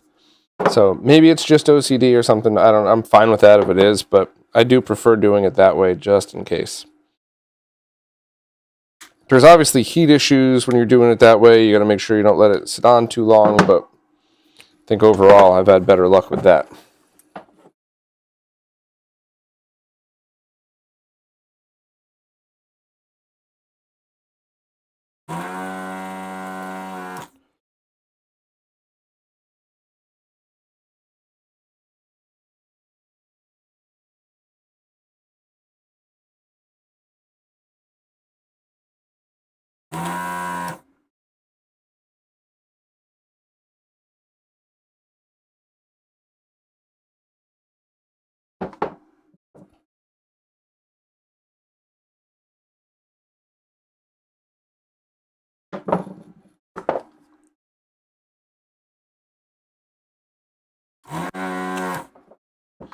Be very careful not to rip pads up. All right, 100 microfarad, 220.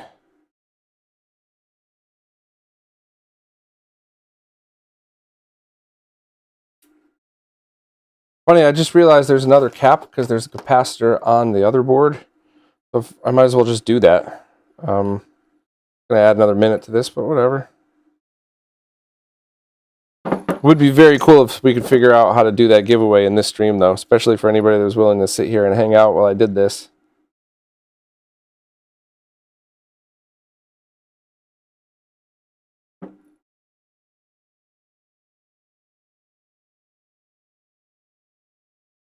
All right, press. There we go.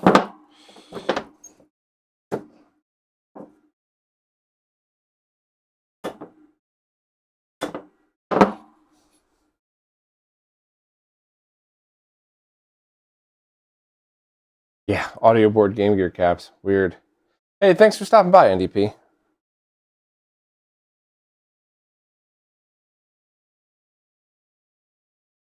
Hey, Mike, I have tons of those. And this one was given to me by a buddy of mine, and it did not have the scratch when he gave it to me. and I was lifting up a giant piece of metal and carrying it across the room. I don't remember if it was one of my racks or something else. And I was like, huh, that was really close to the monitor I had sitting over there, but I didn't feel any resistance. And then I came back and I saw a scratch on it. I was like, oh, you idiot. So yeah, I did it, unfortunately. All right, we're going to just do this one super quick and then plug this back in and see what we got.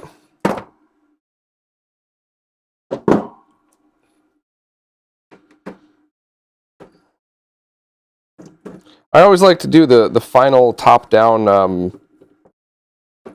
like one final power on with the top on. It just feels like, okay, mission accomplished. This was complete.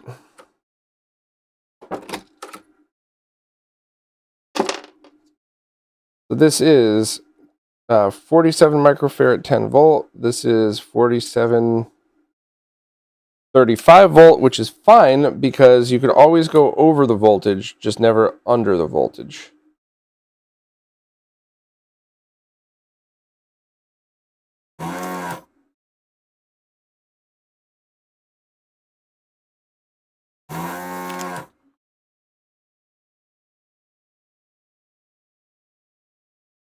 This is being weird. I'm going to add a tiny bit more solder to the end of this, just to make it easier. Which Voltar taught me that trick a million years ago, and I didn't really understand at first. Like, I understood what he was talking about, but I didn't get it until I did it. Once you heat these things up and you add fresh solder to it, it actually makes the bond between the rest of it easier to go through. So it makes it easier to desolder.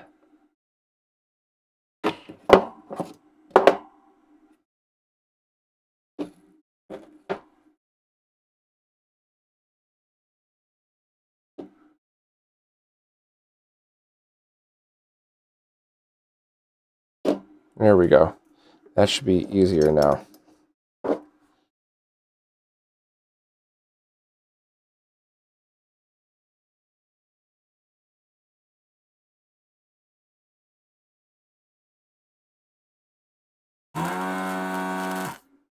Yes, much better.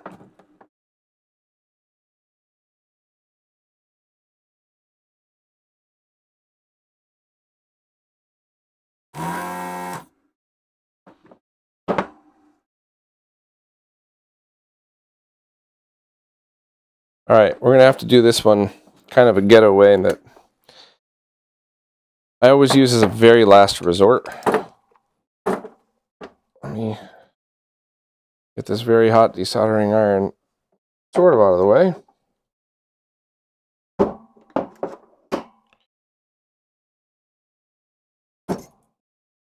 So all I'm going to be doing is, since this is mostly loose, I'm going to be heating up one pad at a time and just wiggling the capacitor out.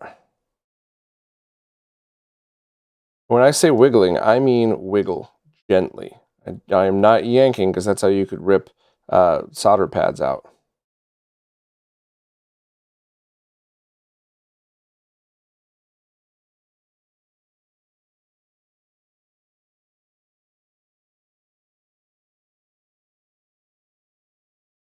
Beautiful.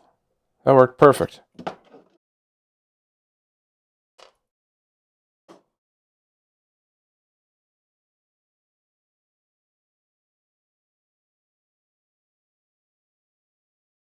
Super easy. Okay, good.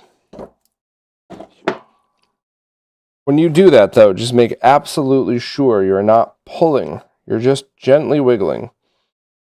And the point is that the force of your hand isn't breaking the connection. The heat is. You're just waiting till the soldering iron heats up the connection to the board so that there is no resistance.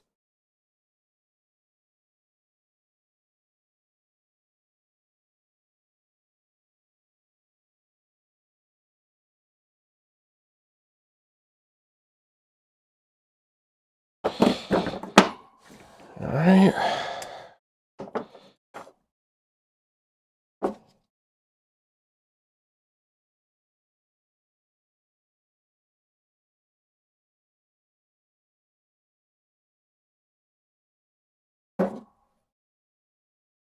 I don't know where that other capacitor leg went. Oh, here it is. Good. Okay. I was going to say, so if I don't find it, that means it's going to be stuck inside my foot at some point later today.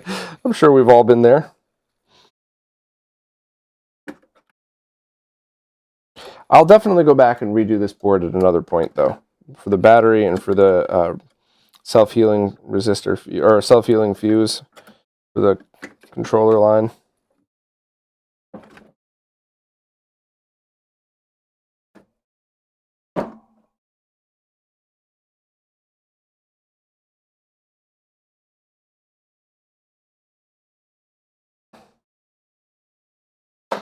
All right, I'll bolt this together. We'll make sure it still powers on, and then I'll add the load to the power supply, and then we're basically done. Just got to figure out which to add the load to. Shouldn't be too hard.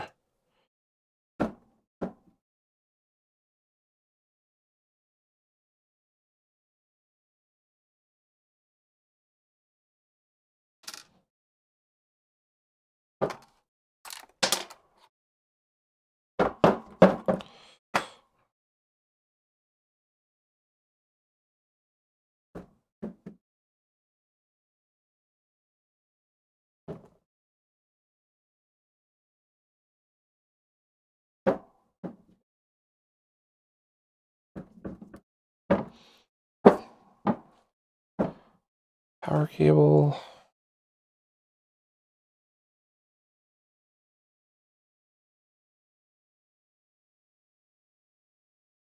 All right, let me check the chat real quick.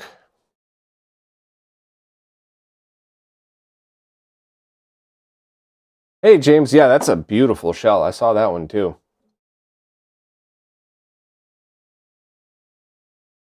Yeah, Jordan, great upgrades. I didn't do the fan upgrade on this one because this one's still working fine, and I don't mind it. But it definitely, the upgrades make it quieter, that's for sure. New power upgrade from AliExpress. Be careful which one you got. You don't want to end up causing a fire.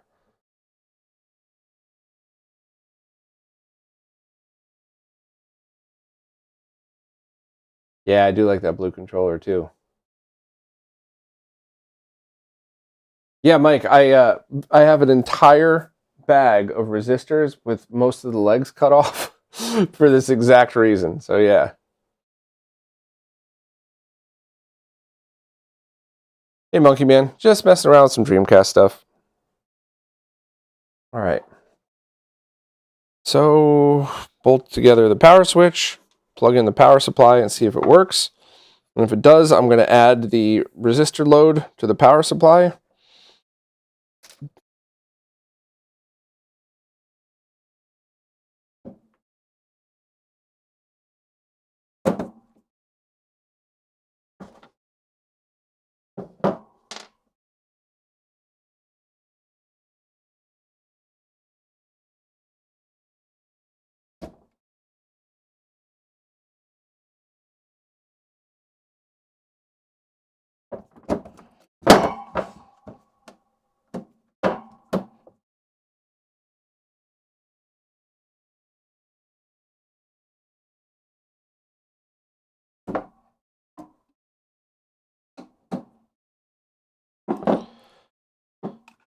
All right. That.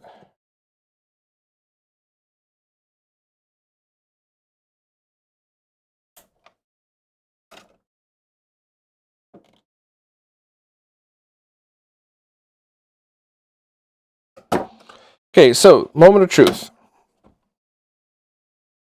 Did I get this cap replacement right, or did I screw something up? Find out right away. Totally won't mind if I screwed something up, though. It's always good showing what not to do. I mean, it's booting, so...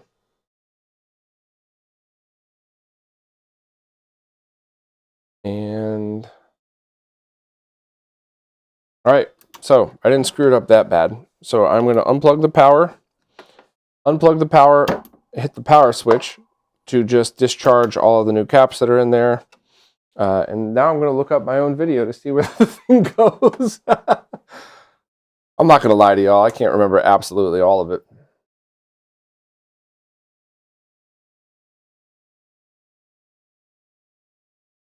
I'm going to drop a link to the video in case anybody's curious about this one.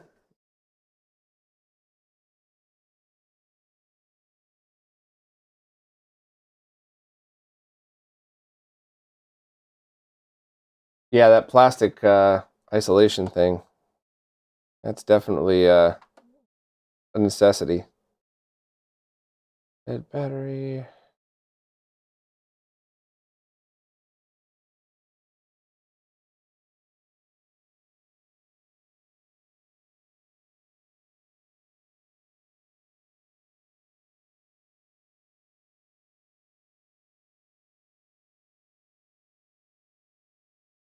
Oh,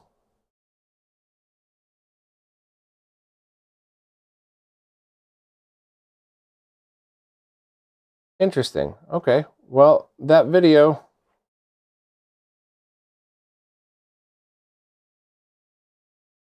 I could just leave it in and add a load, and it is just the two rightmost ones. Huh.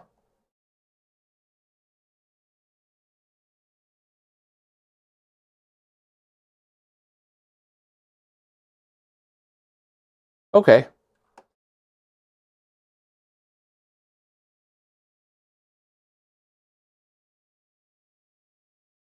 So has there been any preference for people who do these? I guess I just skimmed through my video. One way to do this is just to remove the 12 volt DC to DC converter here, or unbolt it, flip it upside down, and that way it's not actually connected. And another way to do it is to add that resistor to the last two pins in order to create a dummy load. Has there been, I know Renee also had a couple of other cool ideas on how to do that, but is there a consensus on what you all have been doing recently the past couple of years?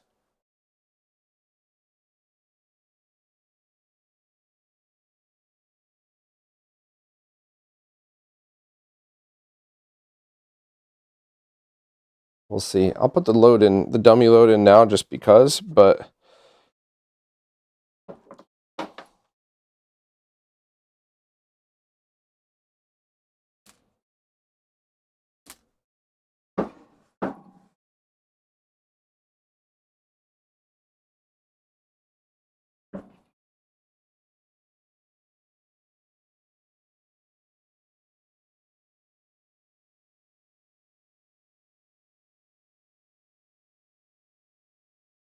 hmm.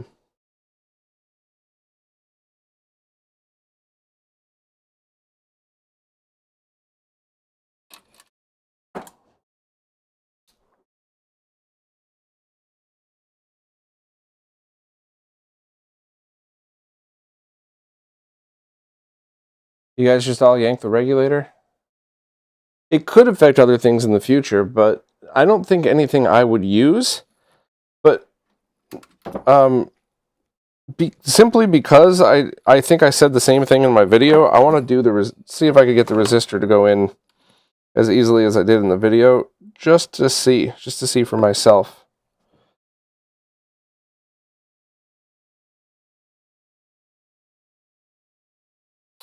Probably have to remove the PSU to get that properly.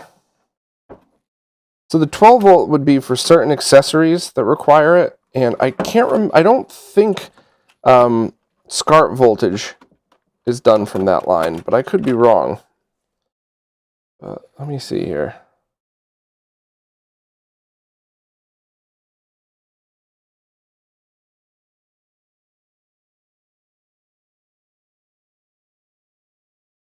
Okay, so putting the resistor in first, I think that's what is causing the pressure in a good way to keep it in.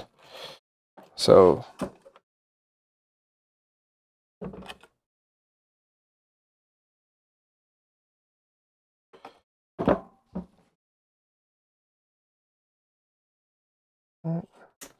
in, line that up, and this up.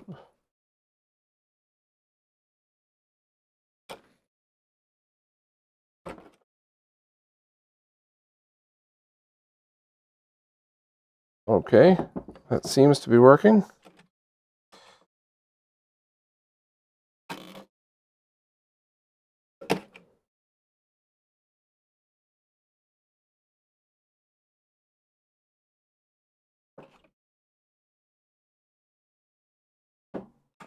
I'm just trying to be super gentle. Last thing I need to do is snap the board after we get this far.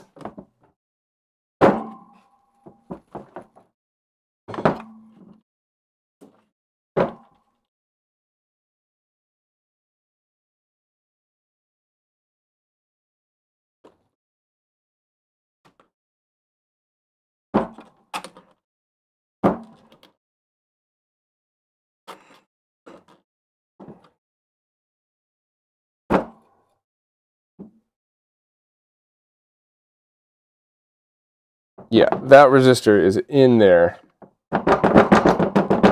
That is not coming out. All right, so let's plug it in again. Did I break it? Did I not?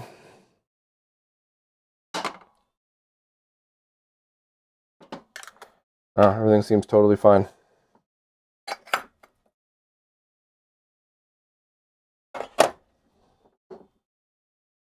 Okay. Well, that's looking good. So I could put this stuff away and we can get to assembly and final testing.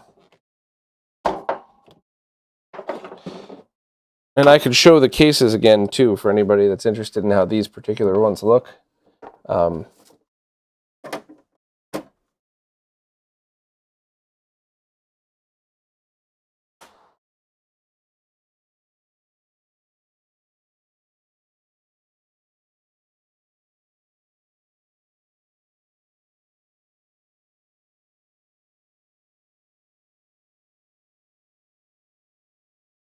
So Gamer Jerome, I had the slightly cheaper version of this. Where is that?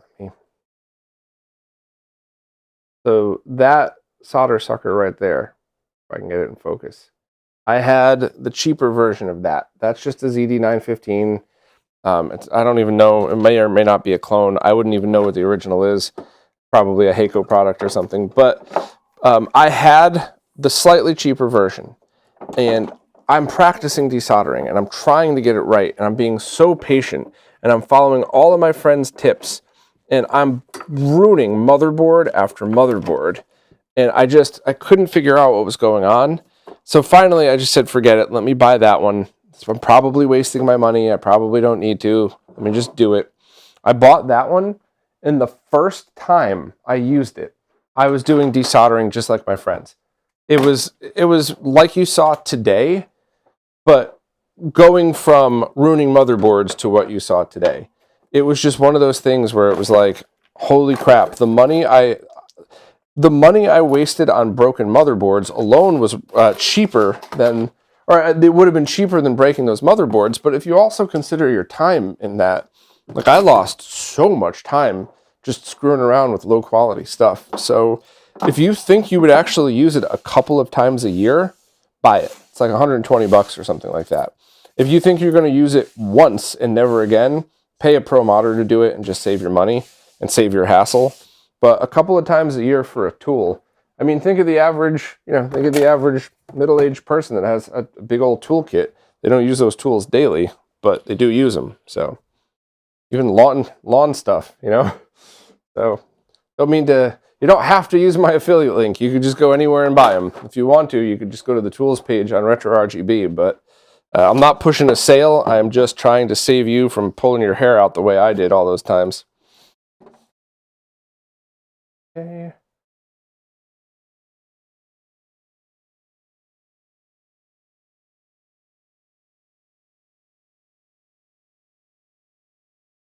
Vinny, always. You need a magnifying glass, but you can get it done. Okay.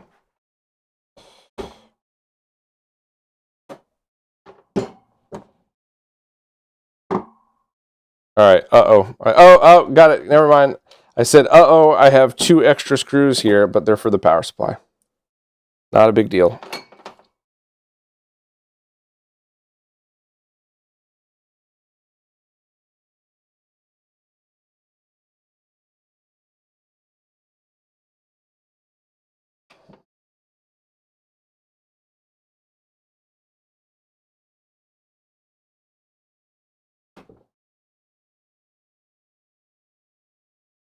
And for anybody who's just buying these shells or who's interested in them now, anytime you get a brand new injection molded shell like this, the screws are going to be a little tough to get in the first time because you're kind of tapping the screw holes yourself. But I don't find that to be a problem at all as long as you know what to expect. And you got to make sure you have a decent screwdriver. I love these Wihas. Or Via, I'm probably supposed to pronounce it because it's German, but I used to use those at the other company I worked for. I'd actually completely forgotten about them until somebody in the chat, when I was saying, hey, I need a better quality screwdriver, brought it up. And I went, oh, that's right. Those are the ones I used to use. And I bought it immediately, and yeah, it was worth every penny.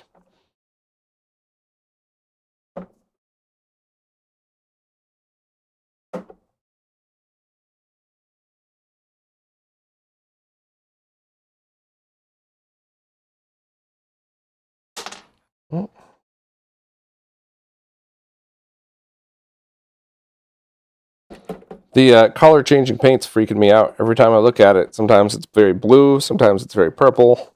I love it.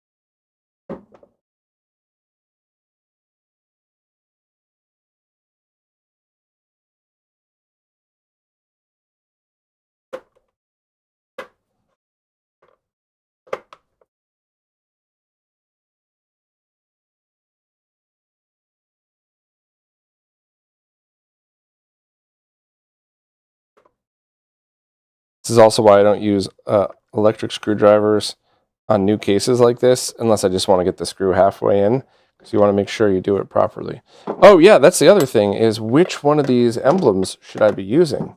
That or one of the blue ones? Oh man, we're going to have to decide that. We'll have to decide that soon. You all think about that one, actually. I feel like the blue one's going to look better here, but I'd have to see it up against it to really know.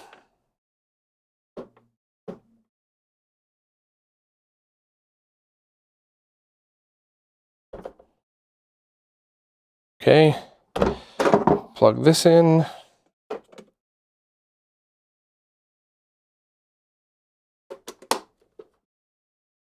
right, put that. Let me grab the other one, and we'll go from there. Yeah, I think agree. I think I agree. Everybody in the chat says blue. I actually think, you know what? Since we're here, we're back like this. I'm gonna take the other shells back out just to show them off for a couple of reasons, which you'll see in a second here.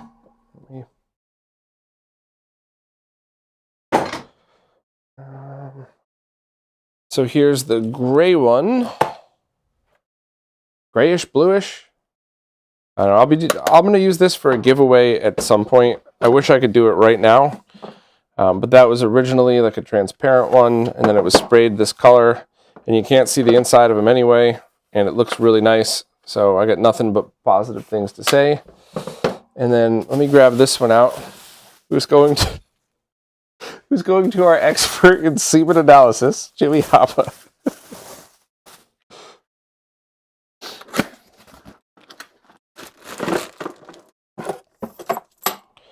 Okay.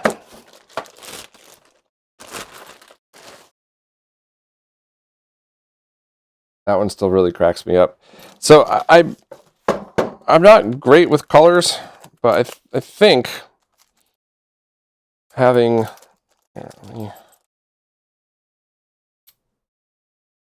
Ooh, okay. So here's where things get tricky. If I wanted the blue one, it would have to be... Yeah, I think I'd rather have the black outline with the orange in the middle. And let me just check the other.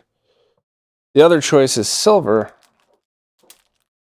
I'm still out of focus. Thank you, everybody. Sorry.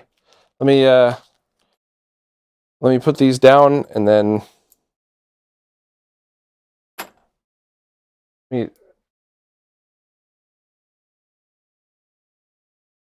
All right, be better focus here. So here's all of our choices. I would have liked black with the blue on this one, but silver with the blue does look nice, but I think black with the blue looks the best. What's all your thoughts on this? And I'll see, maybe there's another one in the box that fell out or something, but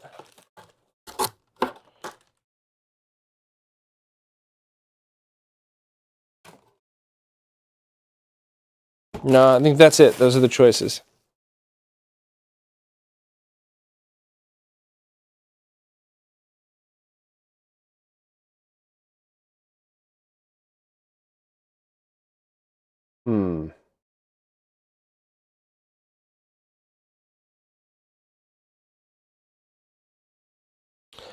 I think I'm going to go with the one that it came with. And I think...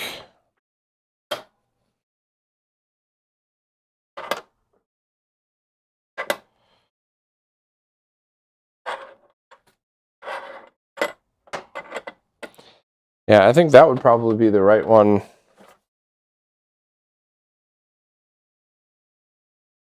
That's probably the best for the cool blue gray one, right? I'll leave whoever gets it up to that.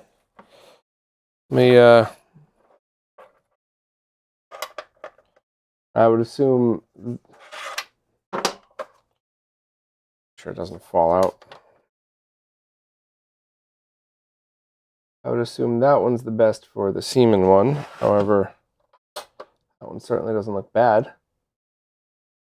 And I think this one is the best for the multicolored one, or the color changing one. Do you all agree? I'm going to hang back on this for a second.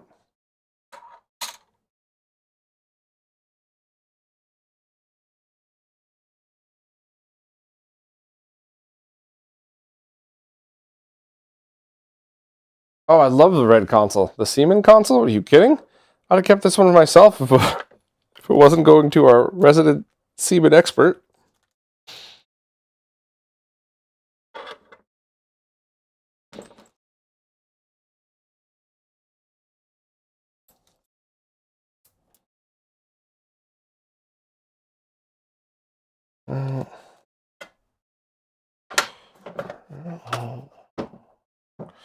So, each of these come with a little piece of double-sided non-stick, or double-sided sticky tape.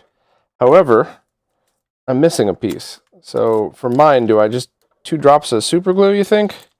I don't think I'll be switching that thing out.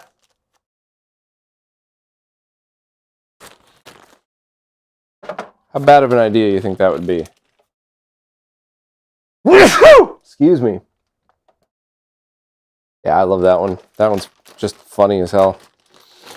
I think if that's your favorite game, or if you have a great sense of humor, this is perfect. But I also think this is going to somebody who's going to have multiple Dreamcasts.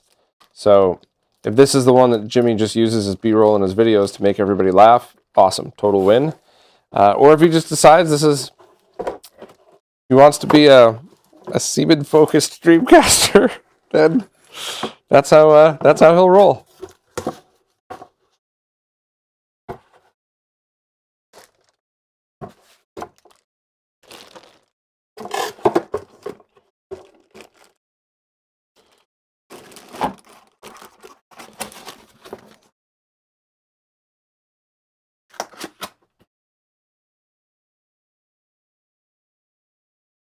Double bag this. All right.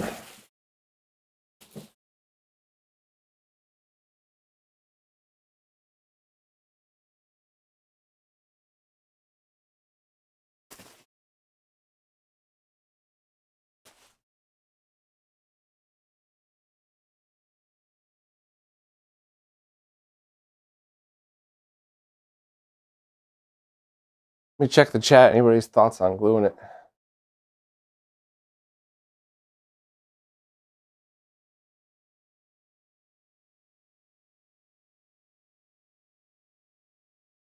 No, the badges are not stickers. These are pieces of metal. These are pretty high quality.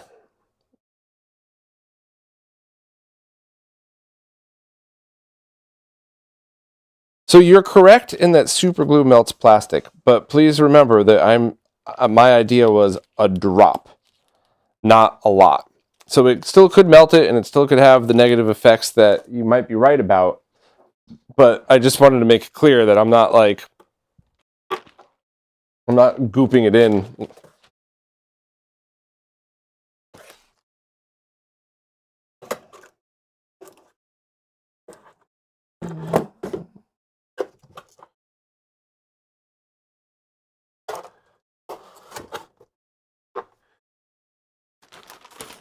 All right, gray Dreamcast shell, gray, blue, whatever you want to call it. This is going in the box, and I will figure out how to do a giveaway for this.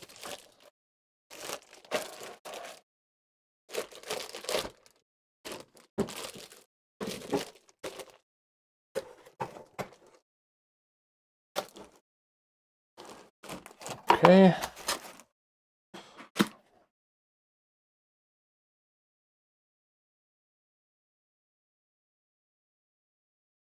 Hot glue. You know, I normally would love hot glue, but when you're talking about something that is affixed so snugly, it's not gonna.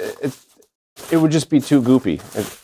I love hot glue for stuff like this because what if I want to change it? What if a year from now? I mean, don't forget, this is what I do for a living, right? So what if a year from now somebody comes out with amazing new metal badges for these things? Now I have to figure out how to get a dab of super glue out. So hot glue would have been perfect for that scenario, but it's just going to be too goopy.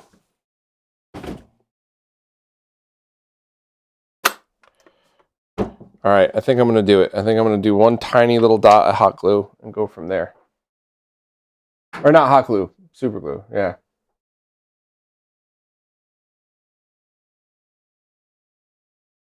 I honestly, I have such a hard time talking about the clones because I hate cloning with a passion. But this is such a hard thing to discuss because, first of all, we don't know who cloned it. So it's not a scenario like when a bunch of us got mad because, you know, a bunch of people were very clearly cloning other people's stuff. We don't know. We have no idea who cloned it. So there's nobody to get mad at. And you can't buy an original. And if you try to buy an original, you'll often just get mocked and ridiculed for trying to buy something by the creator. So it's one of those things where I don't ever want to condone cloners, but there's like no option here at all. And they're readily available. So I guess I would say if you have to stoop to the low level that I'm stooping to right now, not throwing shade, I'm being honest about it here.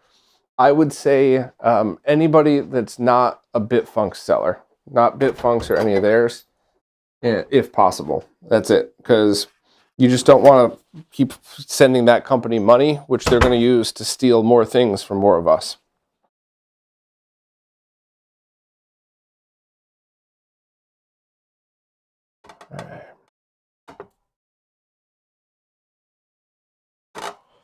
That is the smallest amount of super glue humanly possible.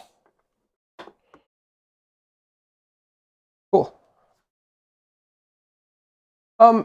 Modes are better, but they're a lot more expensive. So I would actually get a mode, but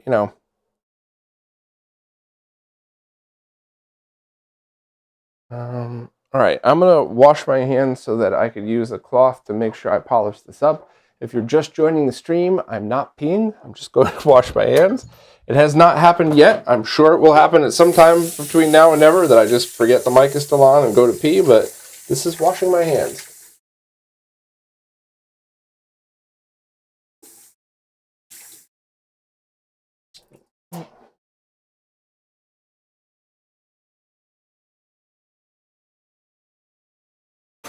And yes, I still have all that crazy stuff in my bathroom. If you search on social media for RetroRGB bathroom, you will find what I was just washing my hands in. All right, I have this other original, which of course I'm going to keep because there's no reason not to.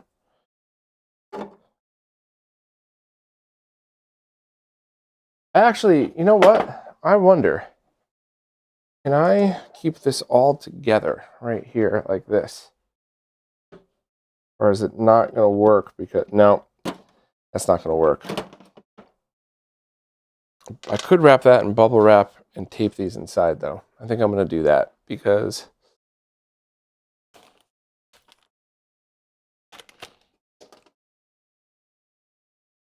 I think that's a good place to keep the CD-ROM drive. So that way I don't have to worry about losing it.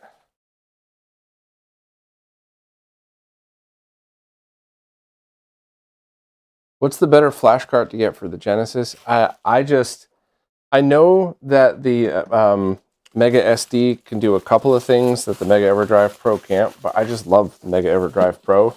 And Crix is always updating it, and he's always updating it even with little stuff.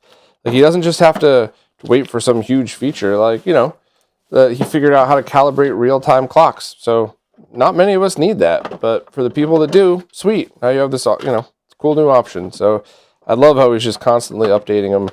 And I got to hang out with him in person once. He's a very cool guy. So I'm going to go with Crix almost all of the time. If there's a better option, I'll go with a better option. No offense, Crix, but I don't know if you could really definitively call the Mega SD better, and there are definitely things that the Mega EverDrive does. So, all right, so that's perfect. I have my original CD-ROM drive, as well as the screws in the original one all wrapped up. I'm going to put that back in the box, and I'm just going to write on it original. Always reuse your stuff when you can. All right, where's that cloth?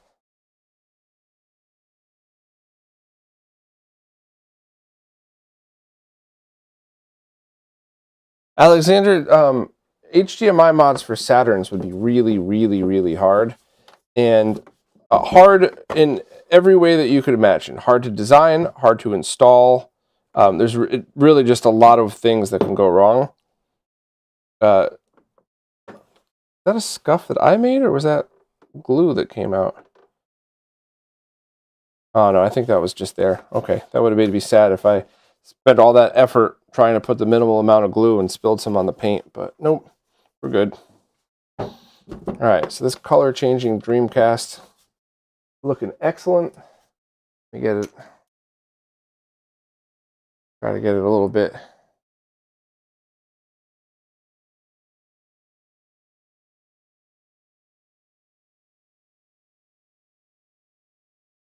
Yeah, that's cool.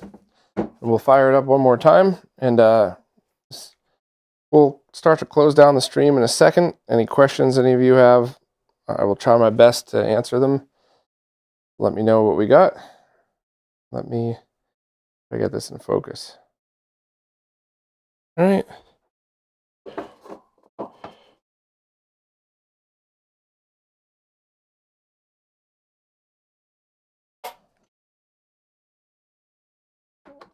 I should have remembered to download GTA 3 so I could have fired it up on this.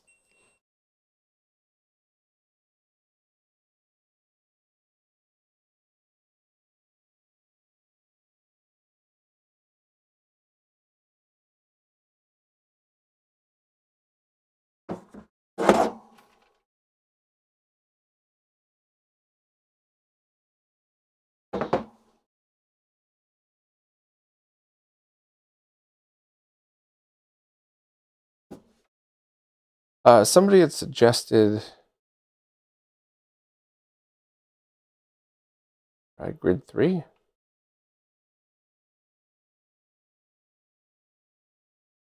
Oh, I do like that better. Thank you very much.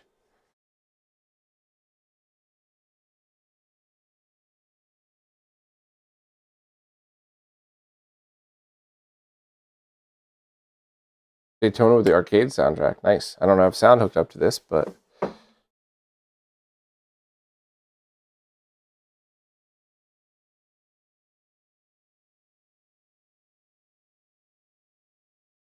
yes, I did replace the VMU batteries a while back. Yeah, that's the ones that I'm using, the retro gaming cables, component cables. Yep. Any chance of something like the flippy drive coming out for the Dreamcast? I'd love to mod mine, but I prefer to keep a working disc. Zach, I could not agree more. 100% agreed. I wish that's something that was available, and I really wish that that's something that could be done for every single one, or every single console. Guitarist Tom said there's a way to have both. My friend just put one in his. There is a way to do it on the Dreamcast, but you have to have an IDE cable hanging out the back. I would really love one that just installs, alongside the side, so you can just fit it in and have it done like that. But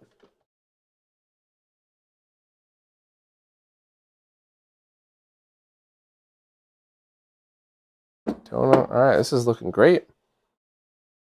I probably should do the Noctua fan mod to it, but that'll be in the future. I'll do another mod where I do that front board again, or another stream where I'll do that front board and maybe swap the fan out. This is really cool. I'm digging this a lot. Yep, this is open menu. Tank, all I really did in this stream was recap the power supply, put the dummy load resistor in, put a GDMU in, and put these that amazing looking case on it.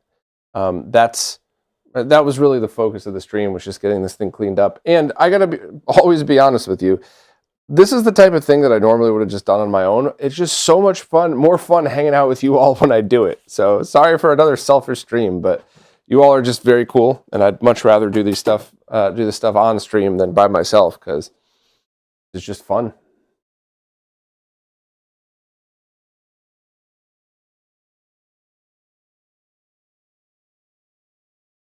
Vorange, it would be cool if they could use the network adapter section to add an ODE as well as maintaining the network jack. I could not agree more on that one as well, except you would have to do a lot of modding to the inside because you couldn't pass everything through those ports. I did talk to a few Dreamcast experts about this, and you would have to, it would never be a plug and play option. You would still have to mod the insides. Now, it's got the potential to work, but how much modding is it going to be done versus wouldn't it just be easier to, to swap this out every time you need original disk support? So it's, it's obviously up to everybody else to decide that, but.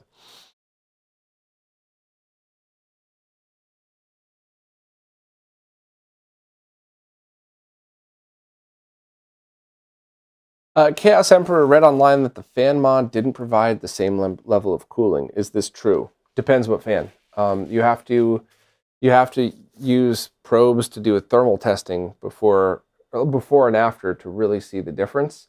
So there's different shroud kits sold by different companies. There's different fans that you could use. There's different ways to install the fan.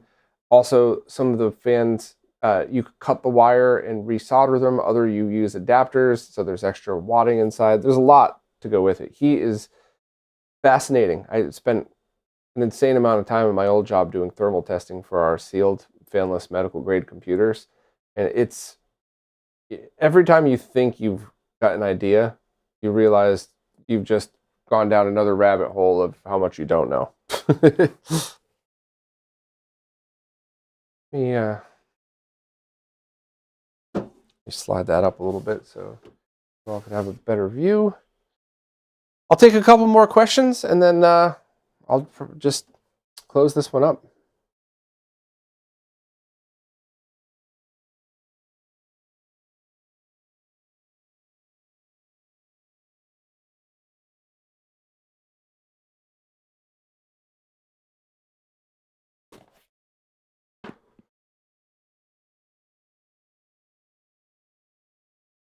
Does anybody need an original fan?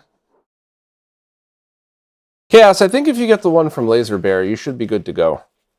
Greg tests all of his stuff. Speaking of fan mods, I have extra parts. Does anybody need an original fan, an original plastic piece? If not, I'll just give them to one of my modder friends who might stumble across a need for it at some point.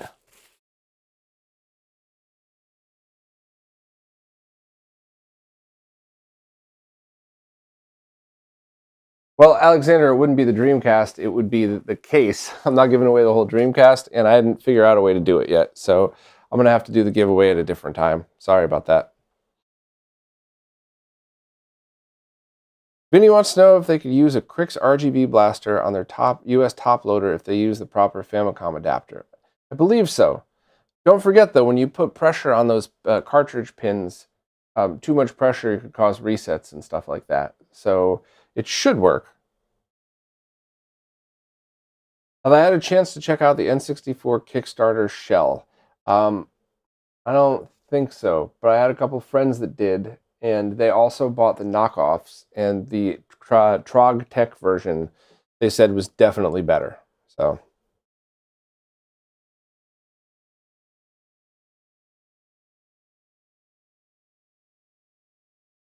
yeah, the sound difference, I think I put that in the video that I did. The sound difference is massive. I mean, this is loud. So the Noctua fan would absolutely lower the volume quite a bit. I guess before I go, let me do some handheld shots of this case so you could kind of get a better sense of the color changing. Let me...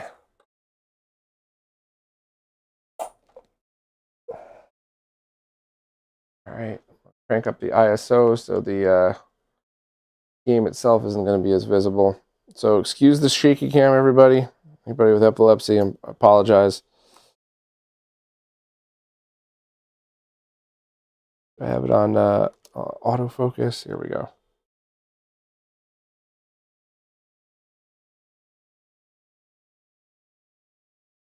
It very much looks purple sometimes, and other times it looks blue. Let me grab my phone light and see if I could do that too.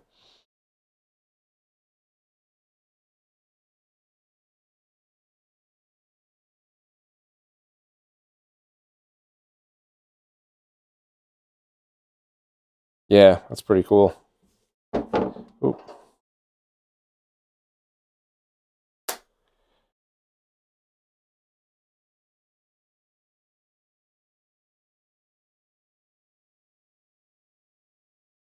Love it.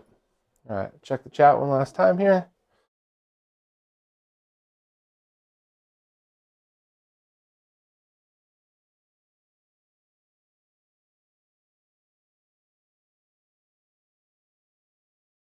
There is no way to, well, all right, Alexander, let me answer that one. The Sinden light gun, and there's a few others like it, are aiming to help get all of these older light gun games working on modern TVs. However, you can't just plug it into a Dreamcast and do it. You either need to use emulation, or you need to have a bunch of stuff in between. So the best way to accomplish that is by using the Mister in the Sinden light gun at the moment. There's a couple of other light gun projects out there that are aiming to be really awesome. JB's gun for IR, but at the moment, the Sinden's the easiest. The best Japanese exclusive games on the Dreamcast, I'm not the one to ask that. That's I know a lot of Dreamcast experts, and they would be the much better place to go. Check out the Sega Saturn Shiro site and videos, and yeah, I would just start with them because they have way more knowledge on the Japanese library. All right, well, you all are super awesome. I can't thank you enough for hanging out with me while I do this. This was really just some maintenance so I could have a cool looking Dreamcast to put as B-roll in my videos, and I just can't tell you all how much I appreciate you hanging out with me because it's just so much more fun. If you want more info on the mods that I was doing here, you could check out the video I just dropped in the description, but I am going to grab some lunch and get back to work. But thank you all so much, and I'll see you all soon.